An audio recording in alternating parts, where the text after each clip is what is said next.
Hello, everyone, and welcome into episode 53. Ooh, 53 of Power Rangers Being CyberStrike. stiff, Valen. Yeah, this is. Whoa! Yeah. No. I ever. Autoplay, gotta love it. Love YouTube sometimes. In but a moment, I am going to be unmuting and introducing you to the cast of the show, giving you a quick recap of the situation they found themselves in.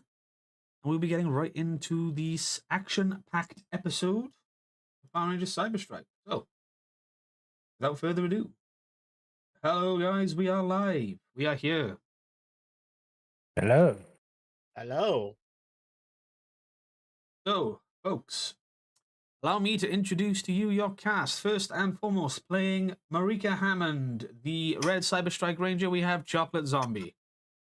How many times do we have to teach you this lesson, old man? Playing the role of Arrow, the Yellow CyberStrike Ranger, we have Cryptic Sayajay. I like the young people. Playing a role of Nova, the Blue CyberStrike Ranger, we have DeLuna 13. The difference is we're gonna kick their butts. Playing the role of our resident Catman and CyberStrike Phantom Black, we have Dwayne Caruso, Rosso 06. I'm freezing my nuts off. Playing the role of the CyberStrike Green Ranger Scott, we have the internet's Mr. Hardluck, who I believe at the moment is having a quick bio break, but they will be back momentarily. And rounding out the team, playing our resident Alpha Sentinel Robot of Destruction, Orchid, we have Dynamo Tom, the Proto Cyber Ranger. And as always, I am Twitch the Person. I'm your Game Master, Grid Master, Dungeon Master, whatever you wish to call me in this particular module. I am the one responsible for all of the pain and suffering players will suffer. And that's about it. So, how are we feeling, guys? Episode 53. It's still crazy that we've gotten this far. Yeah. Mm-hmm. It's We're back fun. in this aisle again. Yeah, but it's fun. On a new day because schedulings, but there we go. I've got a question, but Yeah. Before you, do you want to? Is it a before the recap or an after the recap question? before you remember that Dwayne did manage to complete his EMP grenade research. Did we put that for his Schrodinger grenade shot? Or is that not? Because I've only just remembered that today. I don't remember. You finished the research. None were ever made. Yeah. Yeah, we didn't make it. Mm-hmm. So that's something to discuss. Put that down in Okay, the notes. yeah, we'll sort that out another time then. So just for my sake, I'll just consider it as I don't have it. Yeah, but for now. Okay. Okay, so, ladies and gentlemen, on the last episode of Power Rangers CyberStrike, the Rangers, in their haste to get to a medical caravan that had come under attack, well, several medical caravans had come under attack, but the closest one to them, in their rush to get there, they were stopped by a small strike force being led by Darkonda, the general of Dark Spectre responsible for the fall of KO-35. They were able to fend off Darkonda and chase him away, thus allowing them to make their way across the planet as fast as possible to the nearest medical convoy that had come under attack by the Machines Empire and the other forces of Dark Spectre's army here on planet Kelbis. Upon reaching the area in question, the Rangers were met with another strike force being led by two familiar foes, General Vengex, the Imperial Machine Warlord, and the Green Psycho Ranger Trek. the medical convoy and its surviving members, the soldiers there, had created a small barricade in an attempt to fend off any and all attacks on them. The Rangers have come across and found that there are many medically injured individuals, along with medical personnel, who were trying to get in contact with anyone that they could. Upon landing, you were given the situation that the individuals needed to be taken to a medical center as fast as they could, and you are now allowing them the use of the Phantom Strike dropship, to take them out to said base, whilst you hold the line against the enemies here in front of you. That is where we join the Rangers, and I'm going to need all of you to roll initiative before we kick things off. Follow me. Okay, so you want to use the follow me.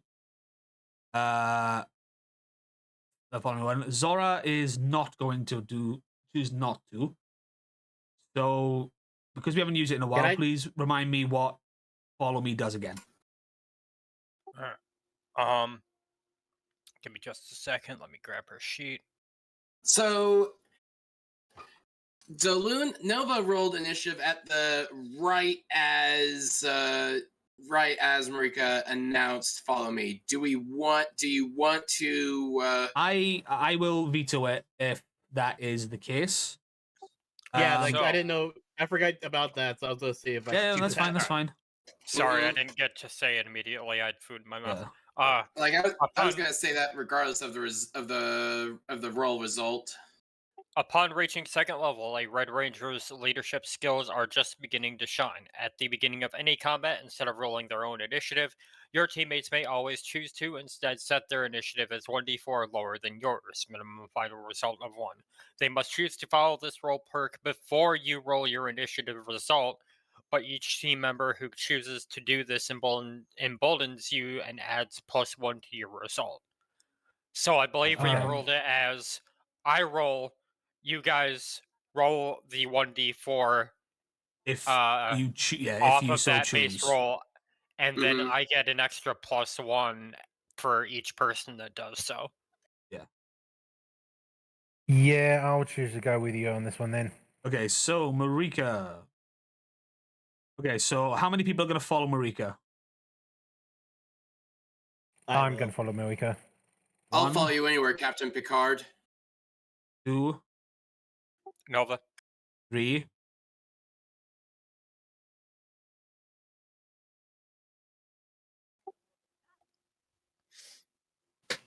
Okay, I'm here. Hey, hot up just in time. I have invoked follow me. Will you follow? Do I ever? You know what? That's fair. Okay, so Marika, roll. So there's a total of 3 of you following Marika then? Tom, what about you? I'm over here with Scott, so I guess not. I mean, it depends on like whatever. But yeah, if you two don't wish to, that's fine. Zora also not going to. Awesome. Marika. How? All right, 16. +3. Yep, so 19.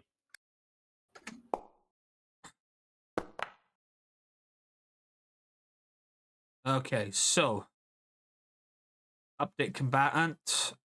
You are at 19. Nova, you are 17.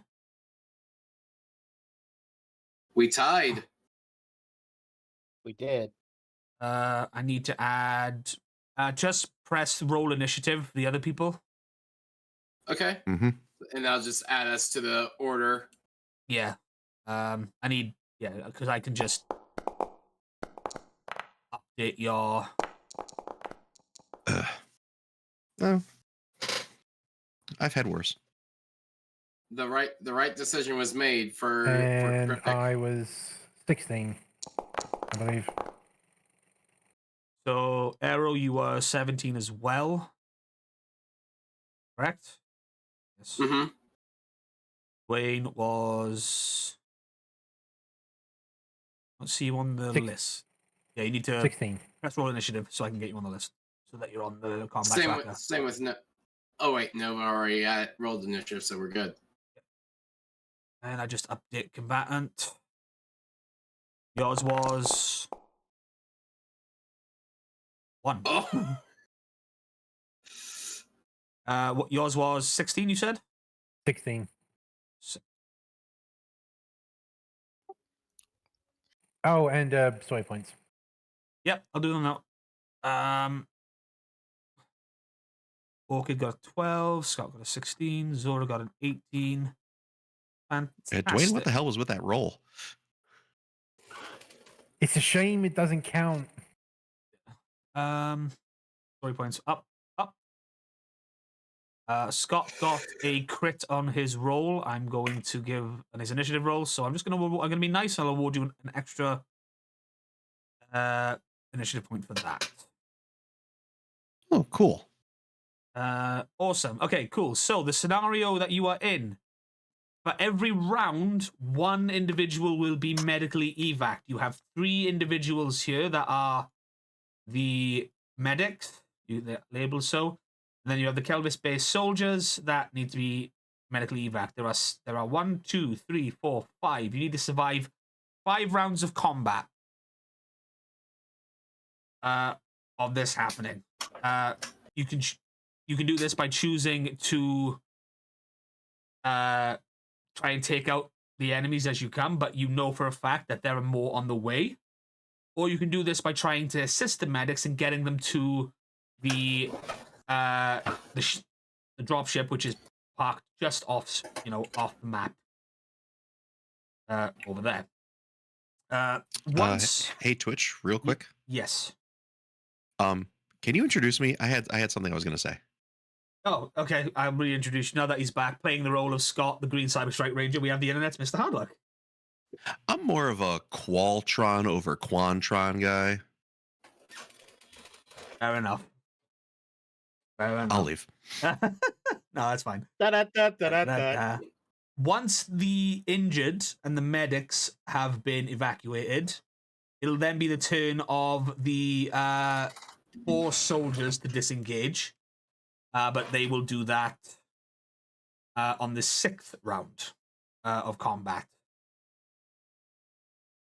Whether they make it to the 6th round of combat, it depends. But that is how it goes. Are we all in understanding of the situation you are in? So if we assist the medics, then is it essentially one extra person goes on the dropship? Yes, but you remove yourself from combat until the next round. Right. Okay. So it's just want to clarify. Yeah. So it's a will or won't you type deal. You can run it faster, but you will be out of combat until the next round. And you would essentially, to trigger it, you would have to go to the injured, and then you would be off the map, quotation marks, and then you'd be starting back here, back on the map, and then you'd have to make it all the way over here. So you would be taking yourself out of combat, essentially, and all that. But yes.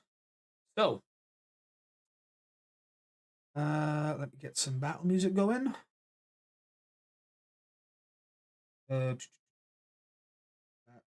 Skirmish? On that side.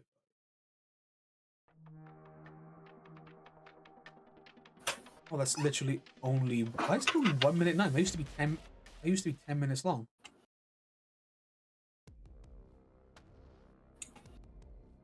That's not correct. That's not correct at all.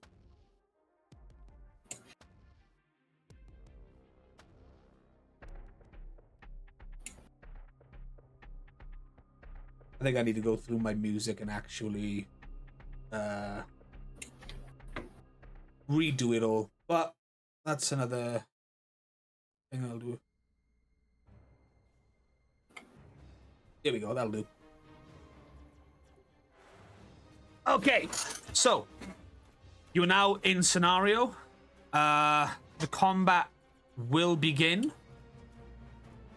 Just before, so you are all stand here. The soldiers in front of you look absolutely relieved to see you here. The medics have given you an update. You are fully aware that somewhere nearby, or maybe one of the Quantrons, Cogs, or maybe even Venjix and Trek themselves have a weapon that is powered by the anti-grid mineral, or the refined one, from the purple flames that are in front of you that are emitting this, not so much a heat, but it is radiating a certain power. But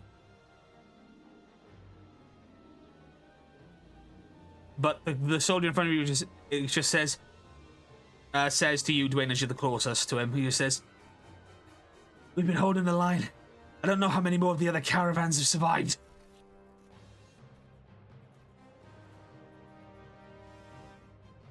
We'll just focus on keeping your men safe.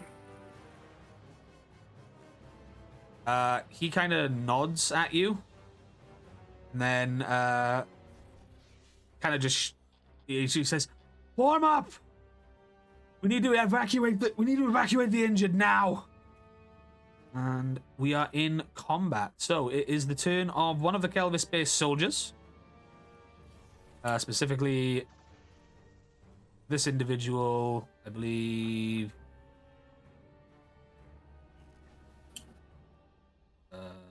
Which one is it? The one in front of Marika. He looks a bit disheveled, but he's going to take his... Oh, crap, I haven't changed... Okay, they've got all the Smilodian stats. Crap. I forgot to save the changes I did. Woo. Oh no. That's not good. How much of a difference is it going to be? Yeah, a lot. So I'm assuming these are just bare bones SPD officers.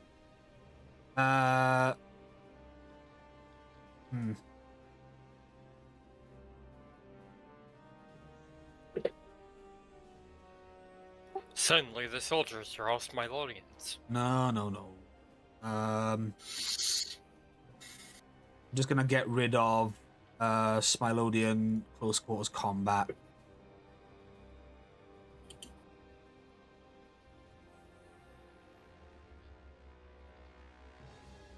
Wait, no, hang on.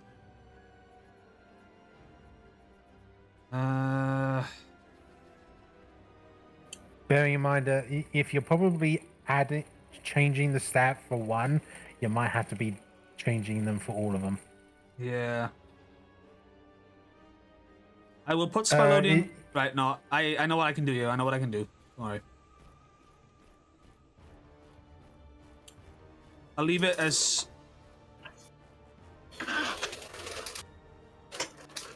I will leave it as is, because it wasn't all that much difference. It's just that it's going to have the Smilodian naming scheme, but everything should have changed and altered a little bit, but it's fine. We ball. But stat-wise, they're the same. They were like, and yeah, it was negligible changes, little bits, but it's fine. Either way, he's just going to take a shot at the first. Thank you, Tom. You might have to do it for all of them, or maybe just... Well, no, you will have to do it for all of them. Because I'm going to just go rename everything now. Yeah, cool. Cheers, thank you. So he's going to take a shot at one individual that's near him, one of the cogs. He is 55 feet. That falls just... No, it's a 60 to 140 feet. So he's underneath the minimum, right? So that's that is a snag. If it's beyond the minimum, it is a snag. Oh, If it's it is beyond, within under. the minimum. Okay. Yes. Ooh, he's just about then.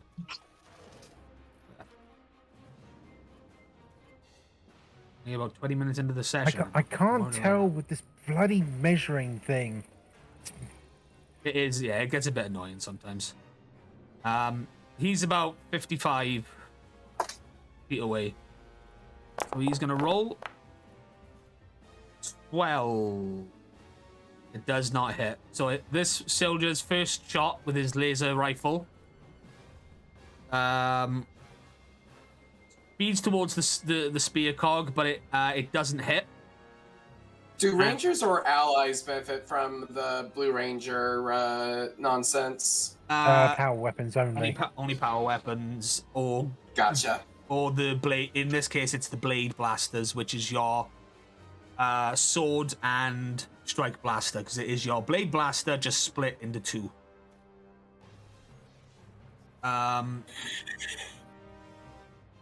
He's going to take a second shot in the hopes of hitting his targets, and it does not hit either. So he takes two shots.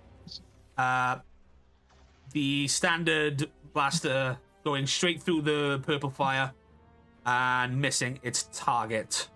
And he curses to himself as he does so. But that ends his turn, and we now have the turn of one of the Quantrons with Marika on deck. The Quantron is going to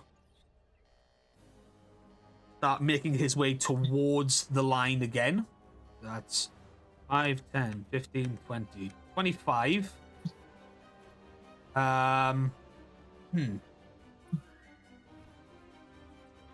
He's going to take his attack action and change that into a sprint. Well, the sprint action to move again. So he's going to move into the fire. You notice as he moves into the fire, it doesn't really affect him.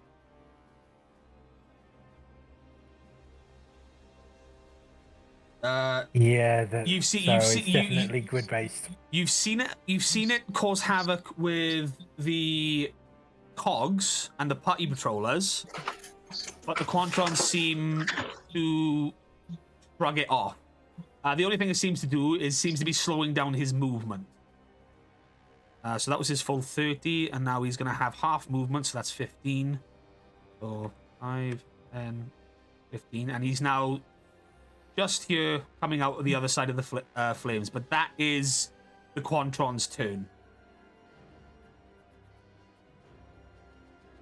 Marika, it is your turn, and the next turn is Breck on deck. Marika will get right next to this barricade, so she'll have cover, and just start laying down fire. I'm gonna shoot at this guy right here. Yes. So you're in cover, not full cover, just to point out. What I would call half cover, but there is no half cover in this game. It's just cover or full cover. Were you taking a shot at the one that's just come through the fire? Yep. Good. Apply your bonuses. Don't forget.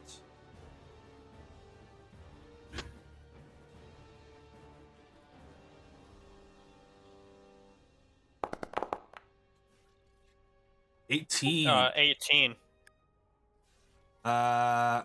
It does not beat his toughness, I'm afraid. You're one off. He's not exactly evading the move either. He's kind of just running straight at you. So he would be tanking this this shot, given the circumstance. I got a second attack, so I'll roll that. Yeah. Did you move this turn, or? I did.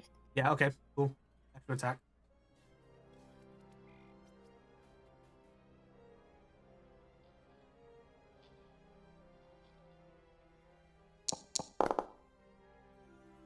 $15 does not do much, as two of the energy bolts from your strike blaster soar straight towards this Quantron that's coming out, emerging from the fire. And the Quantron kind of deflects them both with his Hugh Saber.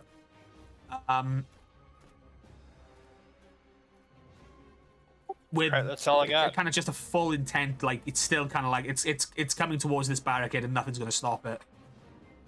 Is that your turn? Yep. Right, let's see if I can remember Trek's voice. Immediately,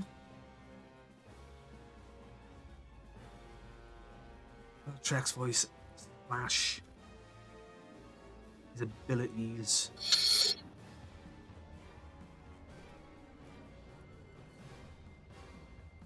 Personal power pool of 7.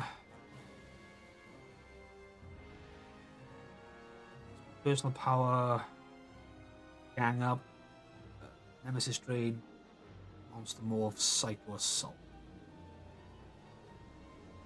You gain 1 upshift and +1 damage on all attack skills this turn. Okay, cool. Yep, got it. His hang up was overconfident, so yeah, if he scores a crit, he's gonna be like, haha!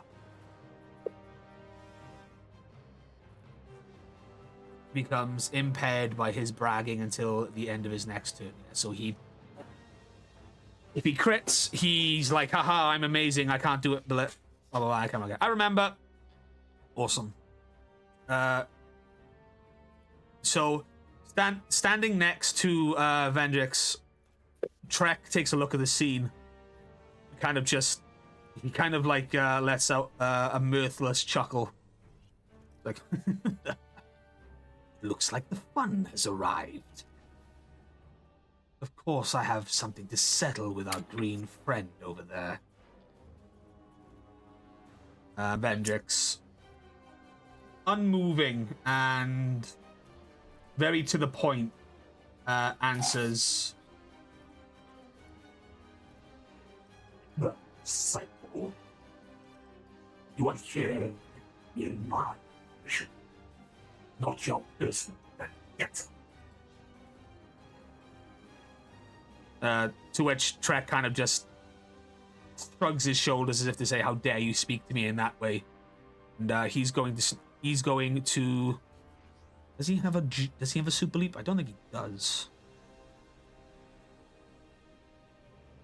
Right, I want to ask you guys this because, like that, when you guys morph, you get a boost to your jump. Mm-hmm. Would you say? I believe the Psycho Rangers get that as well. Yeah, would you say the Psycho Rangers get it as well, considering they are technically Power Rangers? Their powers originate from the grid. Cool. So yeah. Let me remind myself of the rule again. It's 3 times, right? Well, here's the.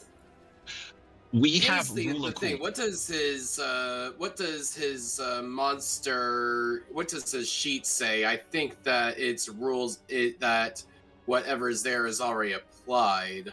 Yeah, it is, but specific monster form. Is that he doesn't have like super jump or anything. It's just the more like, all right, you guys can do like 3 times jump. It was rule of cool, right? We put it at the top of the movement types. You can jump the moves like that with an athletics or acrobatics, increasing 5 for every 5 feet. You cannot split. Cool. He has so Trek can move 40 feet. Which would mean then he can has jump 120 feet if he succeeds the roll. Yeah. Thank you. I'm not good at maths. Well, no. It's just we just changed it. Instead of trying to do multiples, his now jump max without rolling is just his movement. So that would be 40. If you want to go beyond 40 for every 5 feet, then you do the roll. And then with the running jump thing we said, it goes down to the difficulty is 5. Yeah, I remember. Reminding myself of things that I wrote down ages ago. So, he's going to sprint 40 feet in your direction, Orchid and Scott. That's 1, 5, 10, 15, 20, 25, 30, 35, 40. As he gets here, he now has to succeed. What's another 40? So that's A question: 5, is 10. he jumping to clear the flames? He will be, yes, but he would be jumping over the flames. 5, 10, 15, 20, 25, 30, 35, 40. He's got to beat a difficulty of 8. So he's jumping over the flames, not through the fire and flames. No, he's jumping over the flames. Yeah. So he now has to beat a difficulty of 8. Athletics-wise, to try and get to where he wants to land, which is right next to Scott. So... Acrobatics. Well, wait. What's higher? Acrobatics is a D2. And...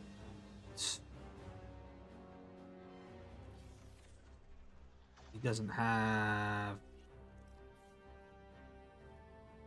Oh yeah, no, it's just acrobatics. He doesn't have athletics.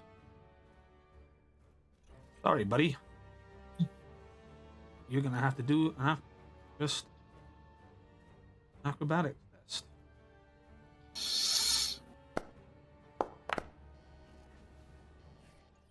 Ooh, if it meets it, it beats it. Just. You then see Trek as he gets there. He kind of jumps and lets out a small battle cry. As he jumps, clears the flame, and lands right next to you, Scott. And as he lands, he takes up a defensive pose. He just goes, "Hello, brother." I just threw up in my helmet. And that is all of Trek's turn. As he had to use both his movement, his full movement, and then that to do it. So, woo! It is now the turn of another Quantron, and he is going to start running towards the flame. So that's 5, 10, 15, 20, 25, 30. He is also going to then spend his other action to get towards you. So that's 5. And then he gets 5 feet there, then an extra, and then another 15 feet because he's going through rough terrain. So 5, 10, 15, and he's now coming out of the side of it, and that's that Quantron's turn. It is now the turn of the other Kelvis-based soldier that is next to you, Marika. And he's going to, much like his friend, his other ally, he's going to take a shot at the Quantron. Would there be any way I could just give him an upshift or something as an assist? Do you have an ability that can do that? I don't think so. I was just curious about it. I'll tell you what.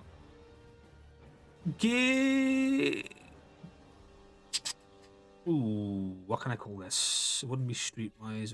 What could I use as? Give me a performance. Give me a performance check roll, please. What are you looking to do? He's trying to inspire this individual to give him an upshift. That would be do that on leadership, his I turn. believe. I think that would probably be leadership. And that's particular. That's a thing. specialization. Yes. Yes. I'm trying to think of what skill it was that the specialization came under. This I'm saying is more in the let's say kind of like a talk type deal, given the fact that you are a ranger and You know, that this is like a very specific thing. Like I'm not ruling this as that. I'm ruling this as like if you roll persuasion and then and the speech is good enough, maybe you'll give him a little bit of inspiration for this turn. Do you want me to do that then? Persuasion? Yeah. No, performance. You're trying to give him like a little bit of a pep talk if the roll is good enough. Okay, Crit yeah. 12. Crit 12. Yeah, cool. All you have to do is beat a 10 and it's a crit. Yeah, what do you say to this guy before he takes a shot? Marika will just kind of lean in and just say, "It's all right. You've got the Rangers here with us. We'll get this job done." He kind of looks to you, and he nods. He's like, "Yeah, we've held out this far, and now we've got a team of Rangers with us. This is doable. This is doable. And because you crit, I'm gonna say he's gonna get edge on this next attack, but only on the first shot." So he's going to take his laser and he's going to shoot.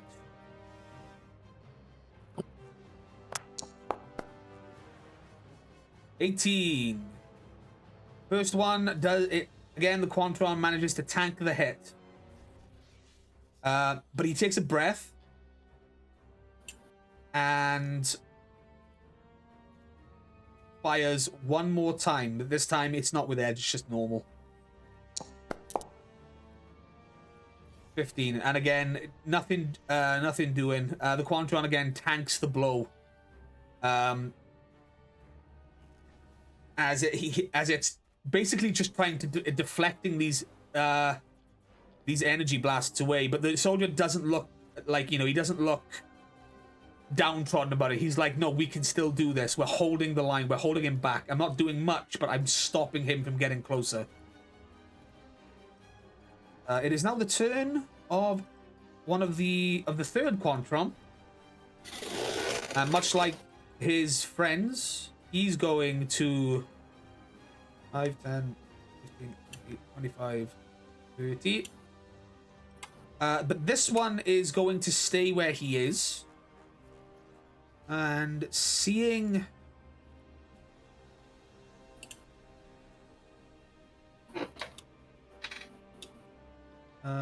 energy blast 40 to 100 feet. Ooh, actually. Someone might be rolling at a disadvantage. What's that say? 45. Oh, yep, he's going to be rolling at a snag. Going to take aim at the Kelvis soldier, one of the Kelvis soldiers next to you, Marika. And his Q-blade charging up with energy. Oh, hang on. Is that... Are they specialized? I can never remember.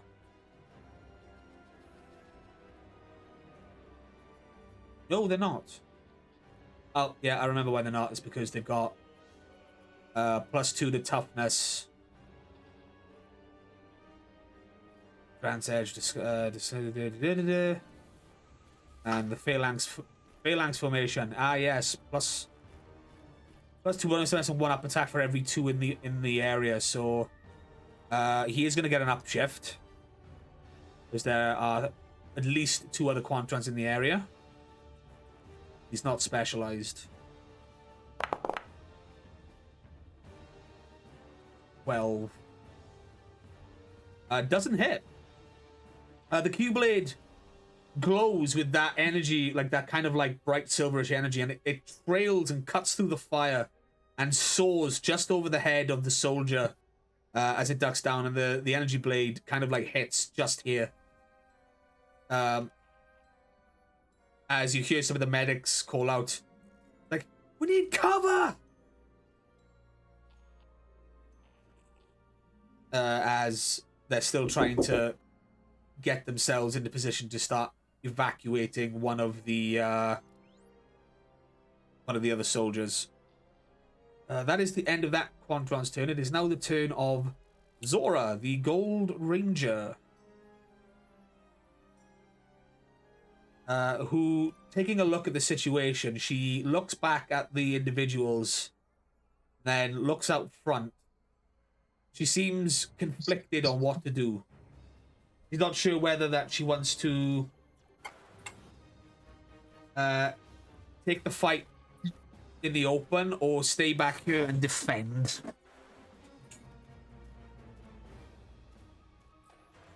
Can Dwayne say something? I'll allow it. It will probably be. Let me try and. Remember when you got their attention before? Get their attention again. Get them focused on you.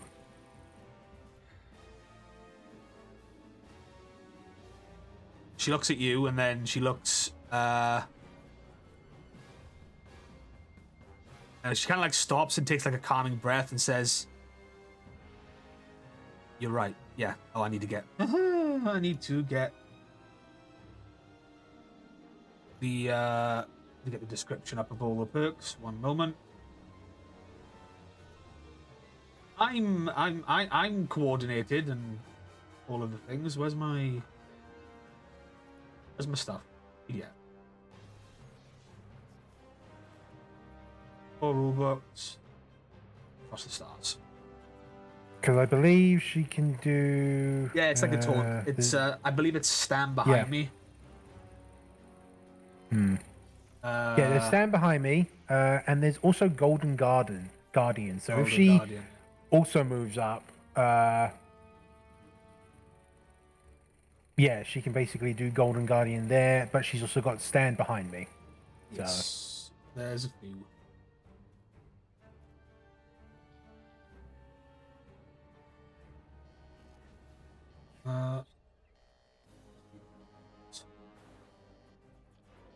At 7, then become a shining like that. Yeah, that's it. Stand behind me. Spend 1 personal power to force all enemies within 60 feet of you to target you in their attacks unless they succeed at a difficulty 14 alertness. Alertness check. Zora, taking a look at the situation, he runs 1, 5, 10, 15, 20, 25. He's standing on the barricade here. Need the measuring tool. Measure.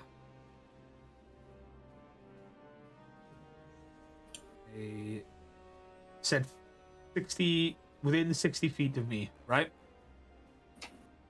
So that'll be 60 feet all round.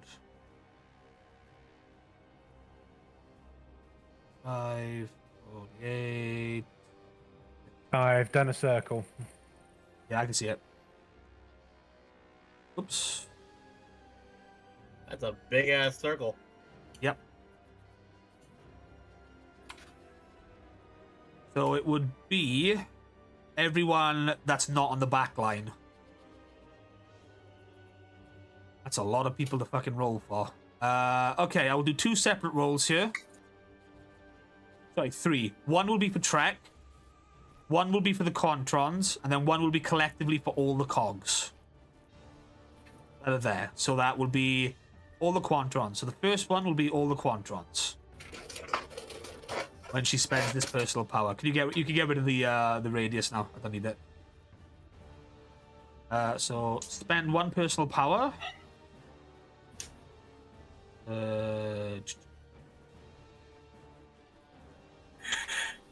She's down to 3. Going to use stand behind me. And now, first alertness roll. Skills. It said alertness 14, right? Yep. There we go. That is correct. So the quant. So the quant. No, this is no. You don't want these to be good. Oh no. The Quantrons resist. Damn. It is now time for the cogs.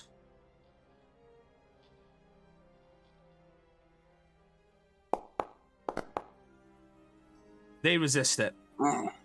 Damn. And it is now time for Trek. Let me see if he's. God, let Trek fail because it'd be funny. Well, you might have something that counteracts it.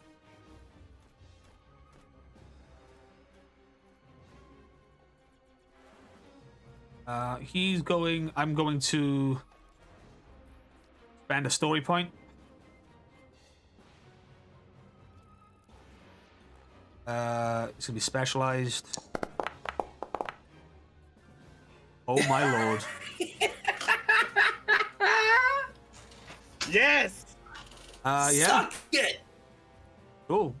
Trek, looking at you, Scott, all of a sudden, there's a pulse of energy that kind of like seems to spread out from Zora. You've seen this happen before, Rangers.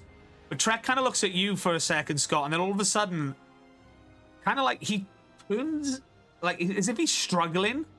Like he's like, I want to attack you and your robot friend, but like he seems utterly enamored with Zora. It's like he wants to go and attack. That meme? Is it literally that meme of the guy that's looking over his shoulder at the other woman? I mean, if you want to, yes.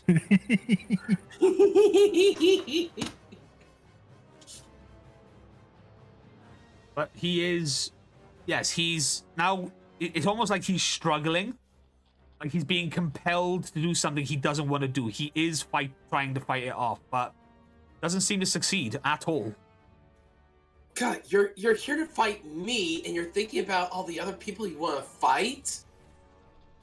Yeah, I'm literally going through this now because there are other things that may...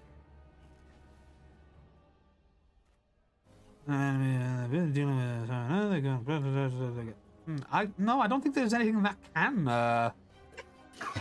stop this. Okay. Interesting.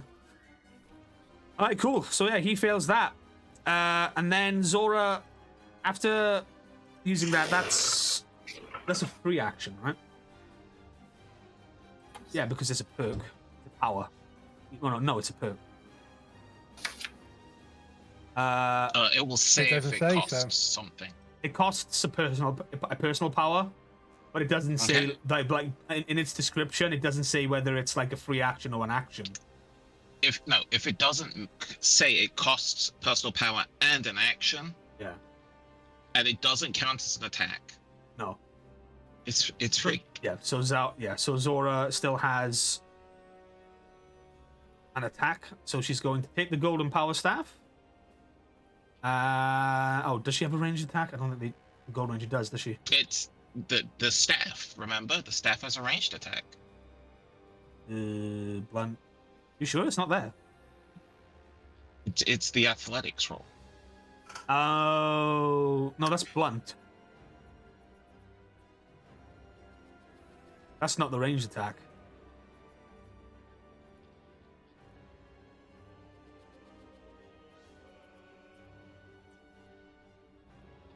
What's the targeting one? There isn't a targeting one there. That's what I'm saying. What about the stun one? Oh no, it's the one at the top. I'm an idiot. That's the alternative effect. I'm silly. Sorry. Golden power staff, alternative effect 2, which is an energy attack. My bad.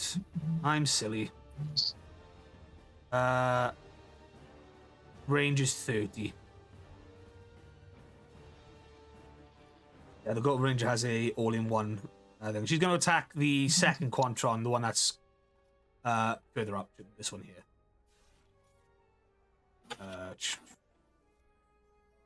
No, that's the Quantron. Weapon. Back 2. Roll. Nothing doing. You see Zora power up the golden power staff and send a ball of golden energy straight towards the Quantron, but again, the Quantron just deflects it with the cube. It kind of almost nearly looks like cutting it in half as she kind of grunts. Because it doesn't look like the Quantrons or anyone else seems to have taken notice of what she just did. And she hasn't really seen Trek up there in the corner, so that ends Zora's turn. It is now the turn of the Silver Cog, who is going to also... But don't you have extra attack? Or did you use extra attack? I didn't use extra attack. Oh, When you- yeah, when you she make has an extra attack. You get to do an attack. I will... Okay, I will veto that the next time, but next time I won't. Like, if I forget, I forget. It doesn't work anyway. Yeah, Zora takes another blow, but the blast kind of again just gets deflected. She kind of looks a bit despondent, like, I don't think that worked. They don't seem to be taking any notice of me. And it's now the turn of the Silver Cog, who is going to himself.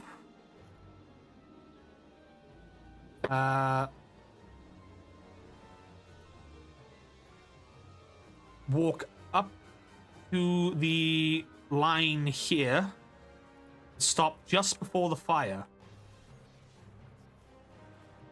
And he then stands and he's going to hold his action in case anyone crosses over the line.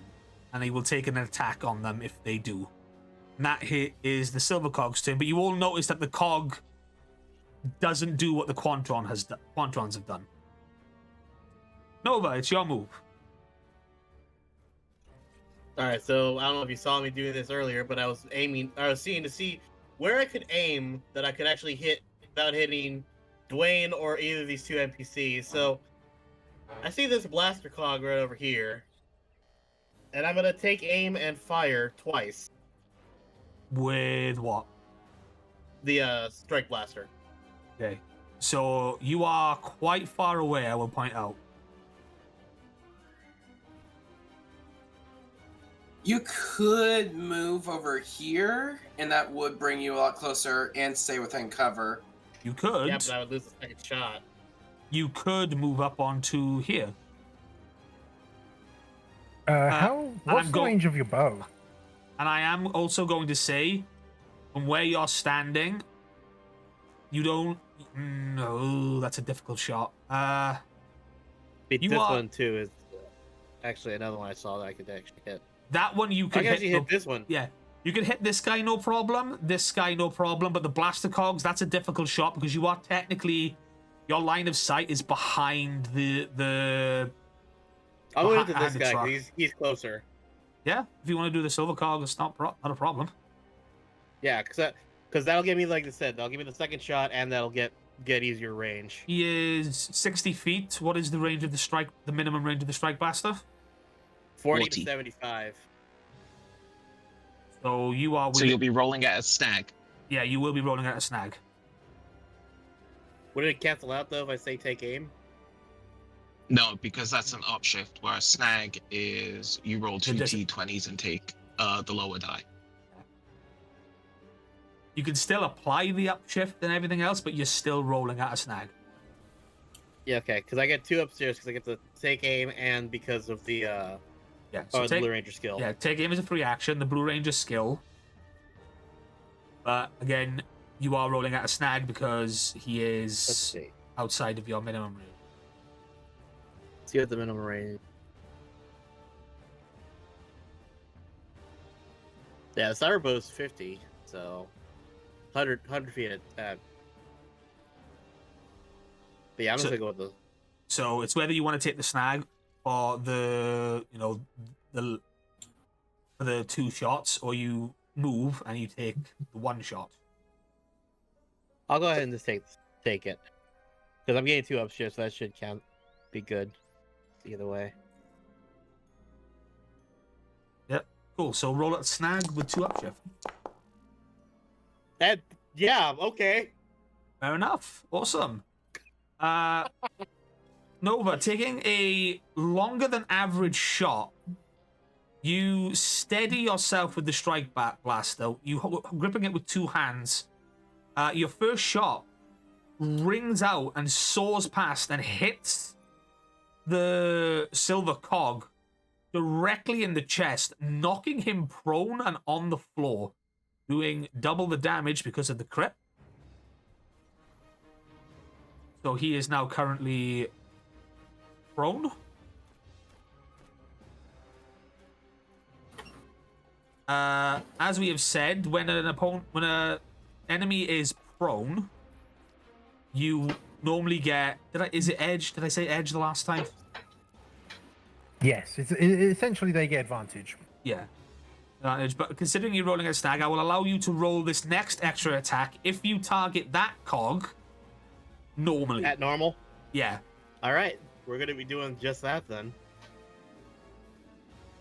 Remember, The two up shifts. no, I think does take aim apply to the second shot?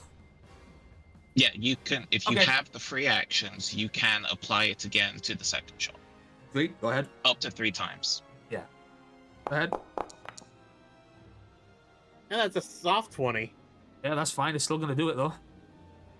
And again, stealing yourself, Nova, you follow up the shot, and it hits the cog, that's the silver cog, and you see it writhe with the blue electricity that comes around it, and then all of a sudden, it just kind of like sparks and is defeated. As the cog is on the floor. That's the first enemy defeated. Is that your turn?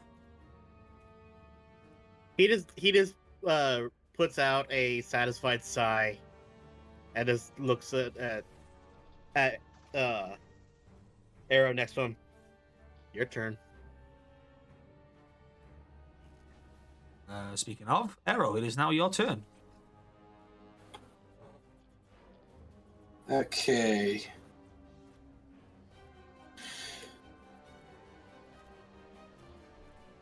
Five, 10, 15.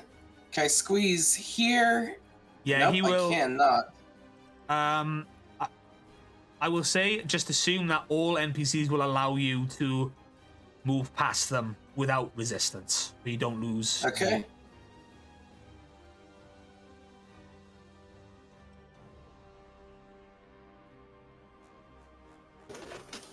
"60 feet, 50 feet.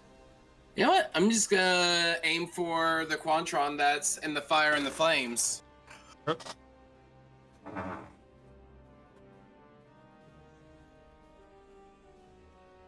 Let's see here. Strike Blaster.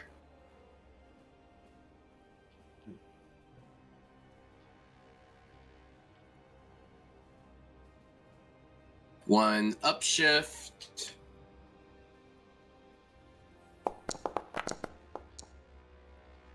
Nothing doing there, my friend. I fired and I missed. I fired again.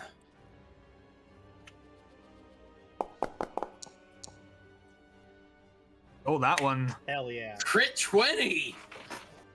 Yeah, that one definitely gonna do something. Yeah. So you beat it. You beat that.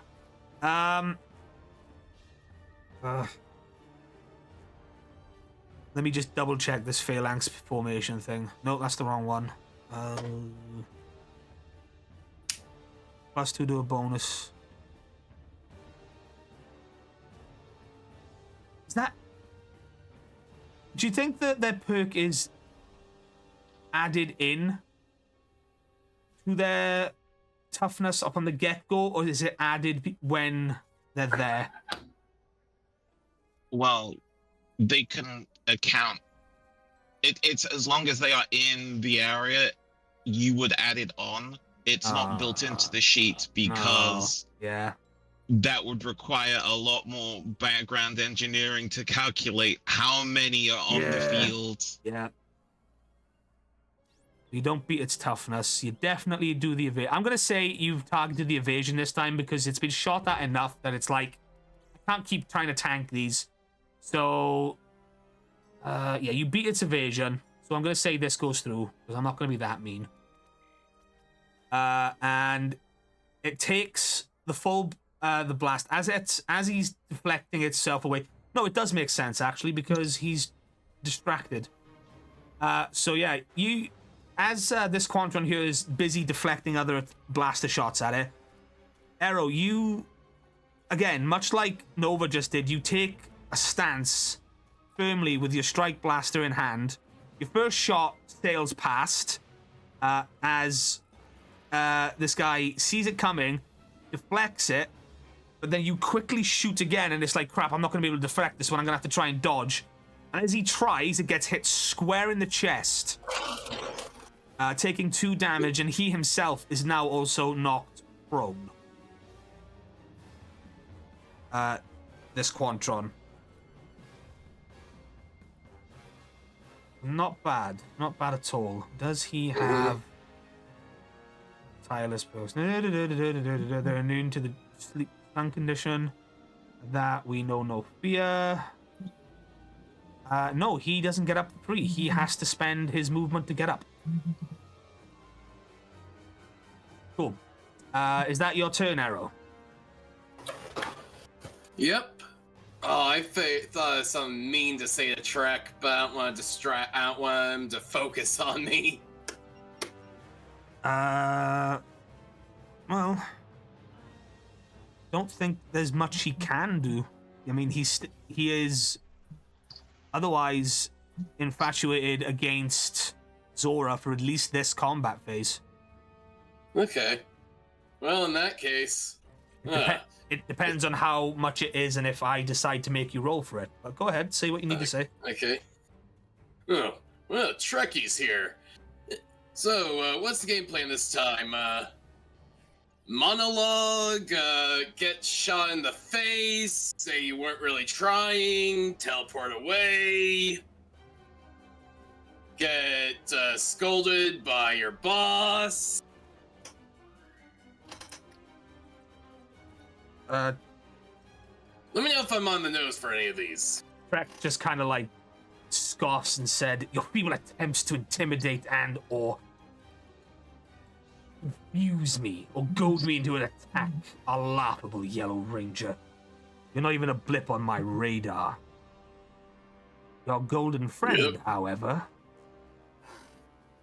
You're the one that felt the need to respond. Quiet, you ignoramus! I think you got to him. As it is now the turn of Blastercog. And Blastercog is going to come forward 30 feet. That's the wrong way. 5, 10, 15, 20, 25. Oh, no, he's going to stay just on the edge here. Face Blaster 30. Oh, and methinks these are going to be rolling at disadvantage. They literally can't take shots at Scott. Thingy. What's that? That's 25. That's 30. No, Arrow, you're gonna get little face blast from this Blastercog as it runs up. Because he's behind cover. Would that confer anything? Cover. What was the ruling on the cover last time? It said. I believe it's 2 downshift, if I remember right. And then if they just have full cover, total cover, you just can't target. Yeah, I think it's 2 downshift if you're in cover. No, that's beneath the helmet. I don't want beneath the helmet. I need the core rulebook. Thank you. Pose. Combat.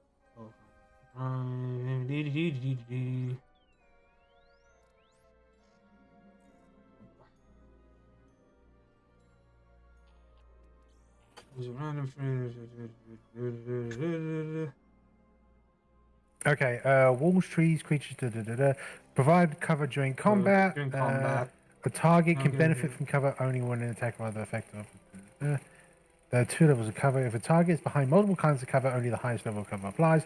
Cover imposes a down 2 die shift on ranged attacks against the character taking cover. In order to have cover, at least half or more of the body mass should be covered. Yeah, that's fine. I got it. What page was that? I need to bookmark it.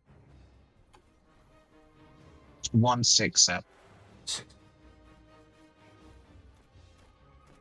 That classifications. Thank you.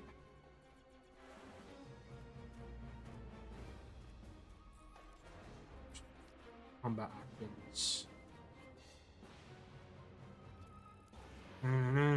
Yeah, okay, so that is feature size and scale, combat actions, reactions, activities on your turn. The only other type of cover is total cover. Yeah. So. I just wanted to make sure that it was very much 167 cover. Oh, right. Yeah, so he's gonna get 2 downshift. Should probably make a note of that in my thingy notes. That's a 13. I'm gonna say that's a no for hitting you, Arrow. Okay. I mean, is it? That is, in fact, a no. Yeah. Cool. That is the Blaster Cog's turn. Scott, it is now your turn. You're on deck. Huh? What? Oh, cool. Oh, look, there's a very, very bonkable head right in front of me. Yeah. So you saw him. You saw him land in front of you, and you took up a defensive position as you did. But then you saw Zora like tap into the gold ranger part from it, and then all of a sudden Trex, like you saw him struggle for a bit, and now he's kind of like half fixated on you, just like on the peripheral of his vision, but for all intents and purposes, it looks like he's about to make an attack on Zora. Like it's almost as if he's preparing to launch an attack on Zora from where he is. Well, that's amusing. I'm gonna hit him. Sure. I'm gonna get 2 upshift. I will not be using solo strike. I was 1 gonna upshift say, for my. yeah. I was gonna say, one are you gonna upshift for give my special. Yeah, no, I can hit him 3 times, so I might as well. It's so nice that he came to me. It's great. So 1 upshift for my energy type, and 1 upshift for 2 hands, like 2 weapons, 1 target. I think that's it. And specialized. So here we go.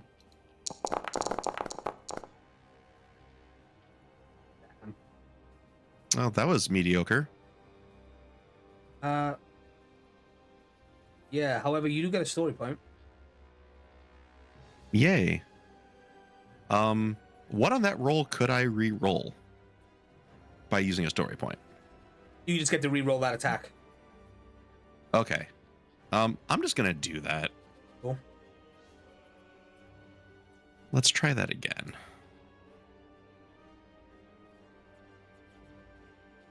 I don't get any sort of like advantage or anything because he's at least half distracted, do I? No. Okay. Vitter's worth a shot. That is substantially better. Yep, that's a 19. Unfortunately, it does not hit his. It does not. Like, however, now I have to do something because you've attacked him, and I'm only ruling this was that. So he's just gonna make me a straight up alertness test. If he beats it this time, it's gonna counteract the personal power, but he has to beat a 15.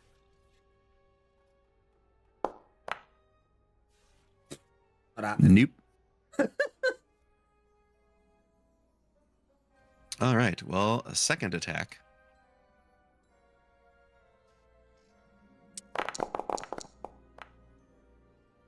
Not great. Okay. No, 15 doesn't beat it. Once more, he's Neat. going. Well, I get extra attack, so guess I'll do that. Yep. He's got to beat 15 again.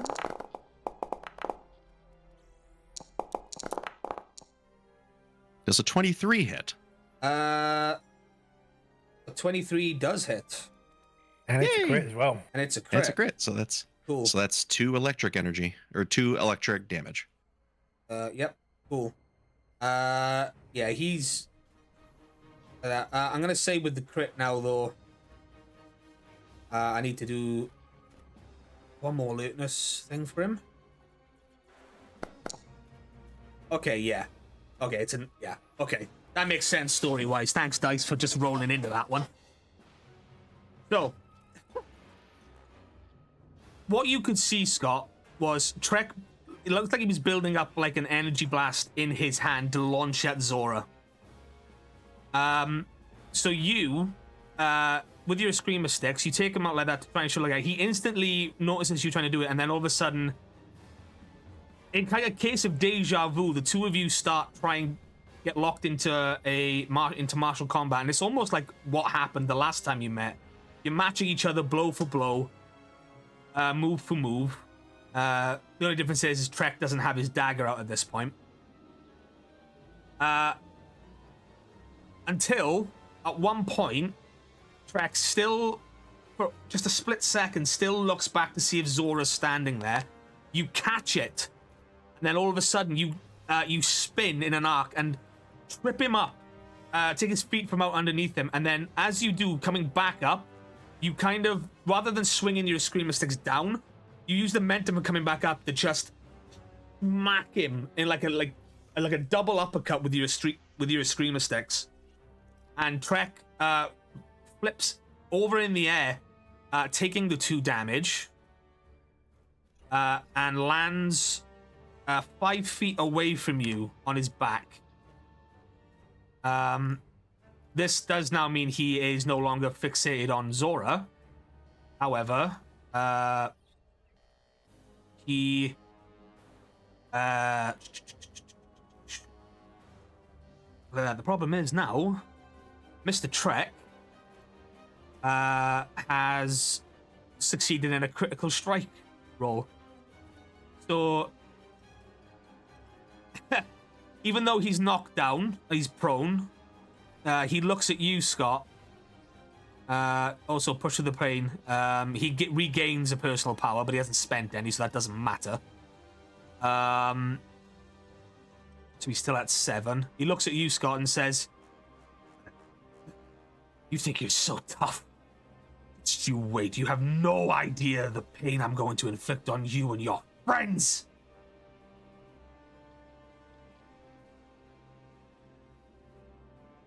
Well, not gonna do a whole lot of inflicting laying there on your back there, chum. One thing you also notice is that even he's right next to the flames, but he's like doing his best to like not touch it. I'm gonna put that in with your crit. Scott, you see that. Everyone else, make me an alertness check.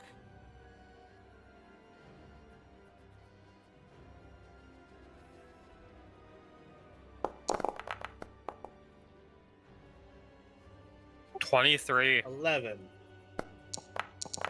Zora gets 16. Is it This to is a a group. specific person? If it's for This Trek, is, no, so... this is group. This is a group. Nova, I'm gonna say you don't have to roll because you can't really see Trek. Okay. So Dwayne, That works. I got 11 yeah. anyway. Yeah. So 1, 2, 3. Marika, you went. Dora went. Arrow's the only one. Yeah. Okay. Yeah. Yeah. Everyone else who can see Trek, you also see him trying not to touch the flames. So that's just something that you can log away for later.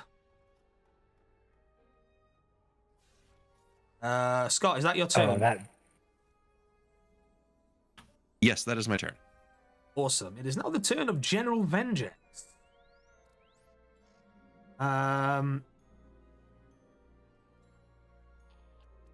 Vendrick's taking a look at the scene in front of him.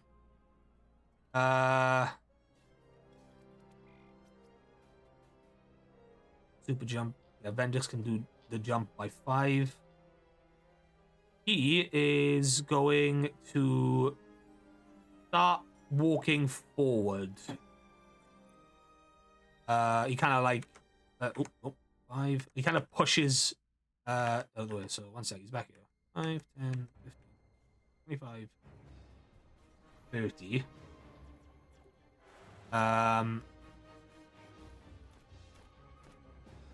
As he does so,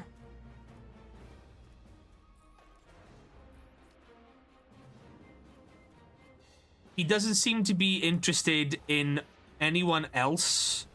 He seems to be scanning the field for something. How far away are you walking? 60 feet. That is a jump and a half. Even with super jump, that is a jump and a half.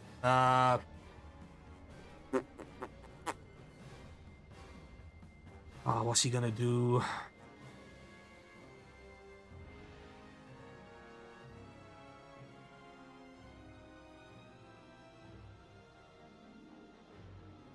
Right, okay, so he knows that's there, but he's just seen... Okay, I'm gonna flip a coin, because he's infatuated, because as we know, Vengex is curious about Orchid and how the grid are there, but he's just seen a Gold Ranger for the first time, so... Tails, it's Orchid. Heads, it's Zora. It's Tails. Did I say? Heads, it's Orchid. Tails, it's Zora. No, other way around. Yeah. It was Tails Orchid. Okay, so Heads, it's... Zora. Yeah, okay, so even though Zora is... to explain something. His curiosity about Orchid just kind of overshadows it. So he then... from where he's standing, he's gonna have to make a jump. Good job he's got super jump because it multiplies it by 5. Oh, I hate math. 60 feet. That's 5, 10. There he is. 5, 10. 560. That is a difficulty of 12 for an athletics check.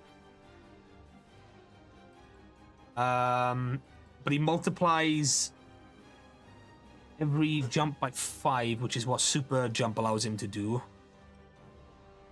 How do I rule this? Jump heights, like that. So I could half it so that he only has to jump 30 feet, and then using the ability of super jump would give him double that distance. Is that right? Does that sound right? That lower his difficulty? That's would- up for you to decide. I know, I'm just trying to You make... know, it sounds fair. I know, I'm trying to if make it it- make sense, because The it would thing be... is that Dwayne's super leap is like 90 feet of movement, but Yeah, but it's not a Benjix super is leap, different. it's a super jump. Yeah, so he's still jumping. It's just a case of, like, he could jump 30 feet, but he would add 5 for every feet he's jumping. Because of how it's written.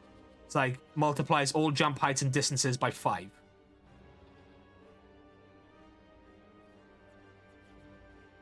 So I don't even think I'm saying it right. If he were to jump 30 feet, What? 30 times 5, that's like fucking... That sounds like, you know how a ranger can multiply their jumps by 3 by base rules. Yeah, Instead, he can multiply his by 5, right. Cool. which in our rule of cool doesn't really matter.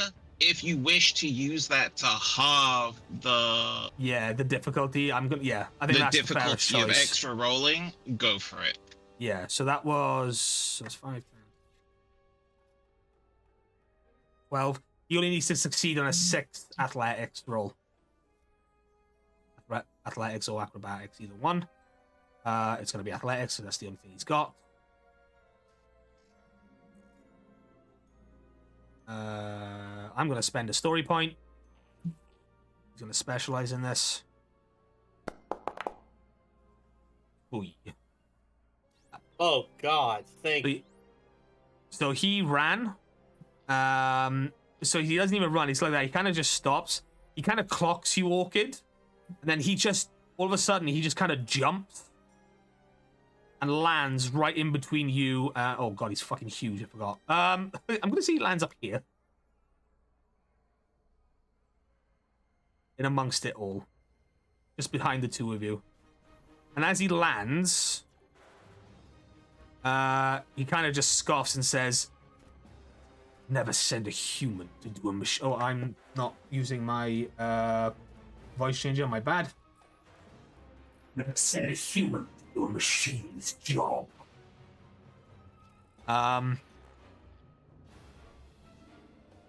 Ooh, can he use that act? Oh, can he? Can he? No, he can't. Plus, that would just be mean in this so no, he hasn't got anything he can help. So yeah, Vengeance is now just near the two of you, Scott and Orchid. Dwayne, it is your move. Oh, I have had just the most evil thought of mind. I was going to do something, but okay, yeah. So Dwayne's going to call Slight Audible. He's going to say to the four soldiers in front of him, "You four, silvers and blasters, everyone else, quadrons, me," and then he super leaps to be in front of Brett. Okay, so you want the... So what did you say? You said to the soldiers to take on the cogs and the quantrons. For the four soldiers to focus specifically on the blaster cogs and the silver cogs. Right, okay. For everyone else, as in the ranger team, to focus on the quantrons. Okay. Dwayne is going to do something to Trek, and it's going to be like, "How do you feel about losing your connection to the grid?" And then he's going to basically shove him into the fire. Oof.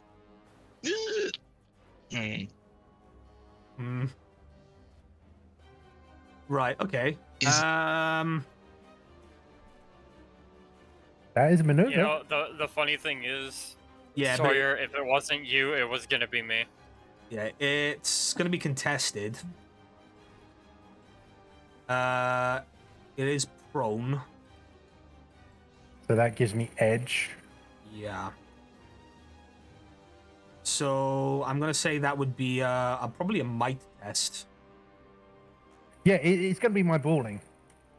Rolling? Because brawling has a maneuver. Yeah, brawling has a maneuver section. Oh yeah, in the it. maneuver. Yeah. Might Cool. grapple, shove, or triple target. So Yeah, sure. And then against your brawl roll, which is a 16, 16. I'm going to spend a story point. Oh, that's a down. I wanted to go down. Sorry, that's the wrong one. I'm going to do a might roll specialized.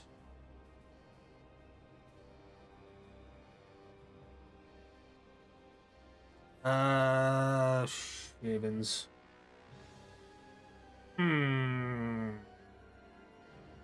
Does he have a different...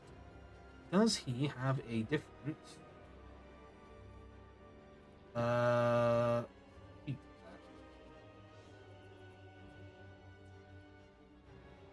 he does. Crap. Okay, well, that's not gonna work. That's fine, I'll just roll this. Might specialized. Oh my lord. Yikes. Okay. Fair enough. So you are assuming that he's going to lose his connection to the grid by falling into this flame. You kick him, and he moves 5 feet like that. As you do, he kind of rolls into the flame.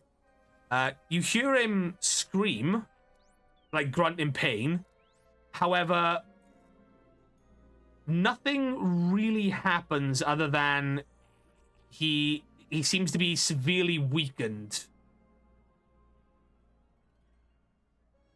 It's almost like that. Like it's not what happened to you isn't happening to him. Yeah, because Dark Spectre gave this to him, so it probably would be a little bit different. You're still not sure. Like, I mean, good assumption. But you have also to take into consideration that the Quantrons aren't affected by what's happening in this fire. But for some reason, the Cogs and Vengex avoided it. Well, Vengex is a different story, but the cogs and the party patrollers don't go near it for some reason, and you're wondering why. I mean, you don't really know what happens if you end up in it. All you know, it's purple flame. But Trex now just kind of saying he's grunting in pain. He's like, ah! And because that was my super leap, I haven't technically moved, so I can basically blast him 3 times. Super leap counts as your movement action. Yeah, super leap counts as movement action. Oh, okay, right. Then there's just the 2 times. Yes. So you're going to try and attack, then? Yeah, and I'm going to be going with the Strike Blaster. I'm spending a story point to increase Trek's durability.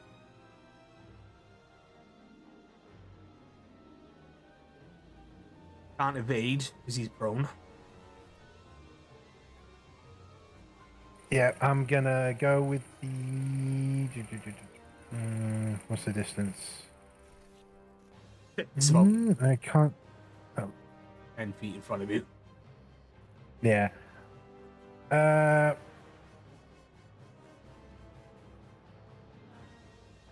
I'm going to actually go with the Schrodinger grenade shot. So it's going to be there, the 20 feet, and from the 20 feet, that's within the 10 feet. So, yeah, so that's what I'm going to be aiming for, which is also going to be hitting this blaster cog. Sure. Yeah, I'm going to go with the Arathi crystal. Yep, going to go with that one. Oh, so you're going to use a crystal bomb, yeah? Yep, because that is one of the options of the Schrodinger grenade. So, Those of you at home, the shift Schrodinger up grenade from- thing is a upgrade that we kind of homebrewed for Dwayne's Strike Blaster. Yeah, if you know Judge Dredd and you know the grenade function of Judge Dredd's Lawgiver, that's basically the same thing. And gonna give the shift up because it's the Strike Blaster. So that's gonna get the added thing from Nova. Yep. That's Ooh, nothing. no. Sorry. I'll try again with the second one. Oh wait, I forgot to do the edge because of Prone. yeah, prone. I'll let Right. I'll let you mulligan. Go ahead. 19 doesn't There you hit. go. 19. Doesn't There hit. you go. Okay, so it doesn't hit on Trek, but what about the blaster cog? Oh yeah, that hits. That hits immensely. How much damage does it do? 2 sharp.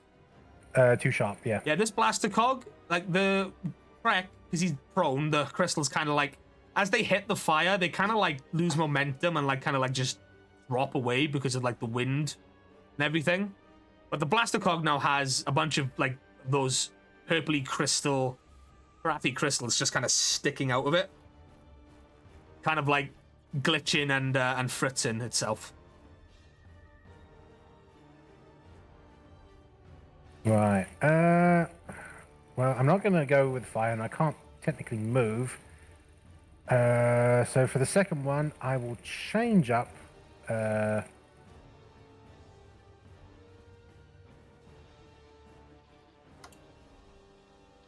Here for the second one. And because that one, silver cog there, is going to be prone, that's also going to be with edge.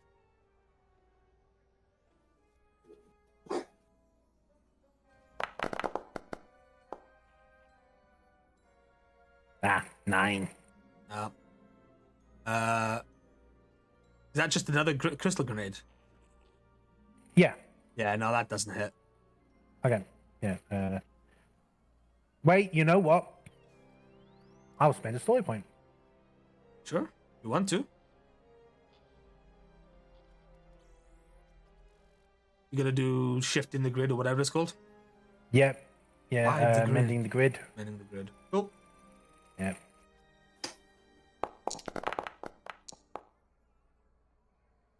$23. Crit. Yeah, and you launch that there, right? Yep. Yeah, that blaster cog is Dudzo. Oh, that's a lot of damage. And also the silver cog.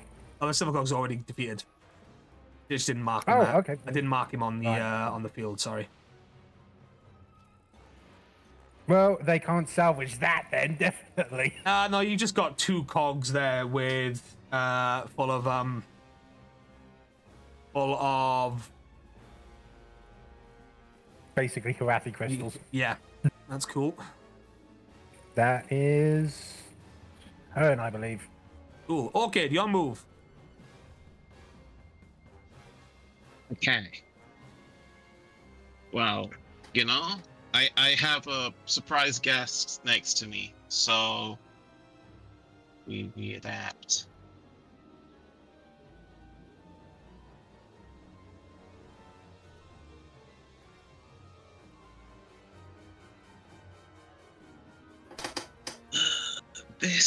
This hacker has reach to, well, his reach is his tile, so it's a reach of 10 foot. Yeah, he could hit you if he So- was. Yeah, if he was 1 back, he could hit you. It was him's the big boy. Which is really funny when I was building the map up and I put Trek's token down and I was like, yeah, that's Trek, and then I put Vengeance down and I went, ha ha! I forgot he's that big.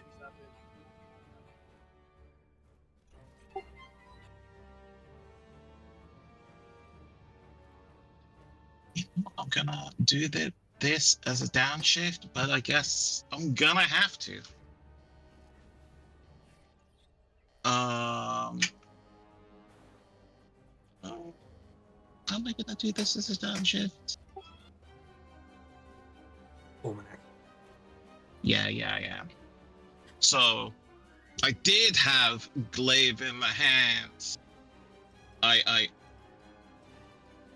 drop and phase it out, pull out the proto blaster, and just point blank shot it. Yeah, sure. Spin, point blank shot. I kind of like to look at it as like the glaive is in hand, all of a sudden he's there. So like you kind of like spin the glaive, put it on your back, and kind of like drop down onto your back to try and shoot.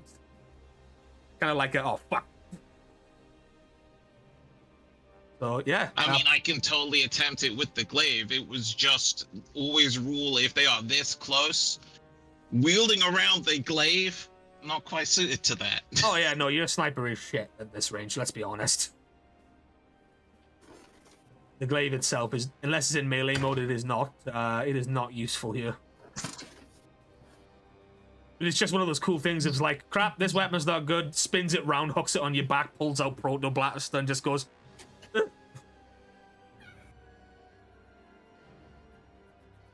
Cowboy as heck move. Yeah, sure. Give me your proto blaster. The very rarely used hand cannon, a la Robocop. I've used it at all melee ranged stuff. When they eventually almost get to melee you. ranged stuff. Yeah. Yeah. The hand cannon a la Robocop. Since I'm not moving, I'm also gonna take aim Yep. to offset the downshift for point blank shooting him. I love this system. And it's still a dice explosion. 19. You kind of hit, but like he puts his hand out at the point blank. I kind of like just stops the blast with his hand. I Did he shoot him just to the Darth Vader hand. this shit? He did just Darth Vader that shit. 23 crit. Into the Ah. hand. You're off by 1. But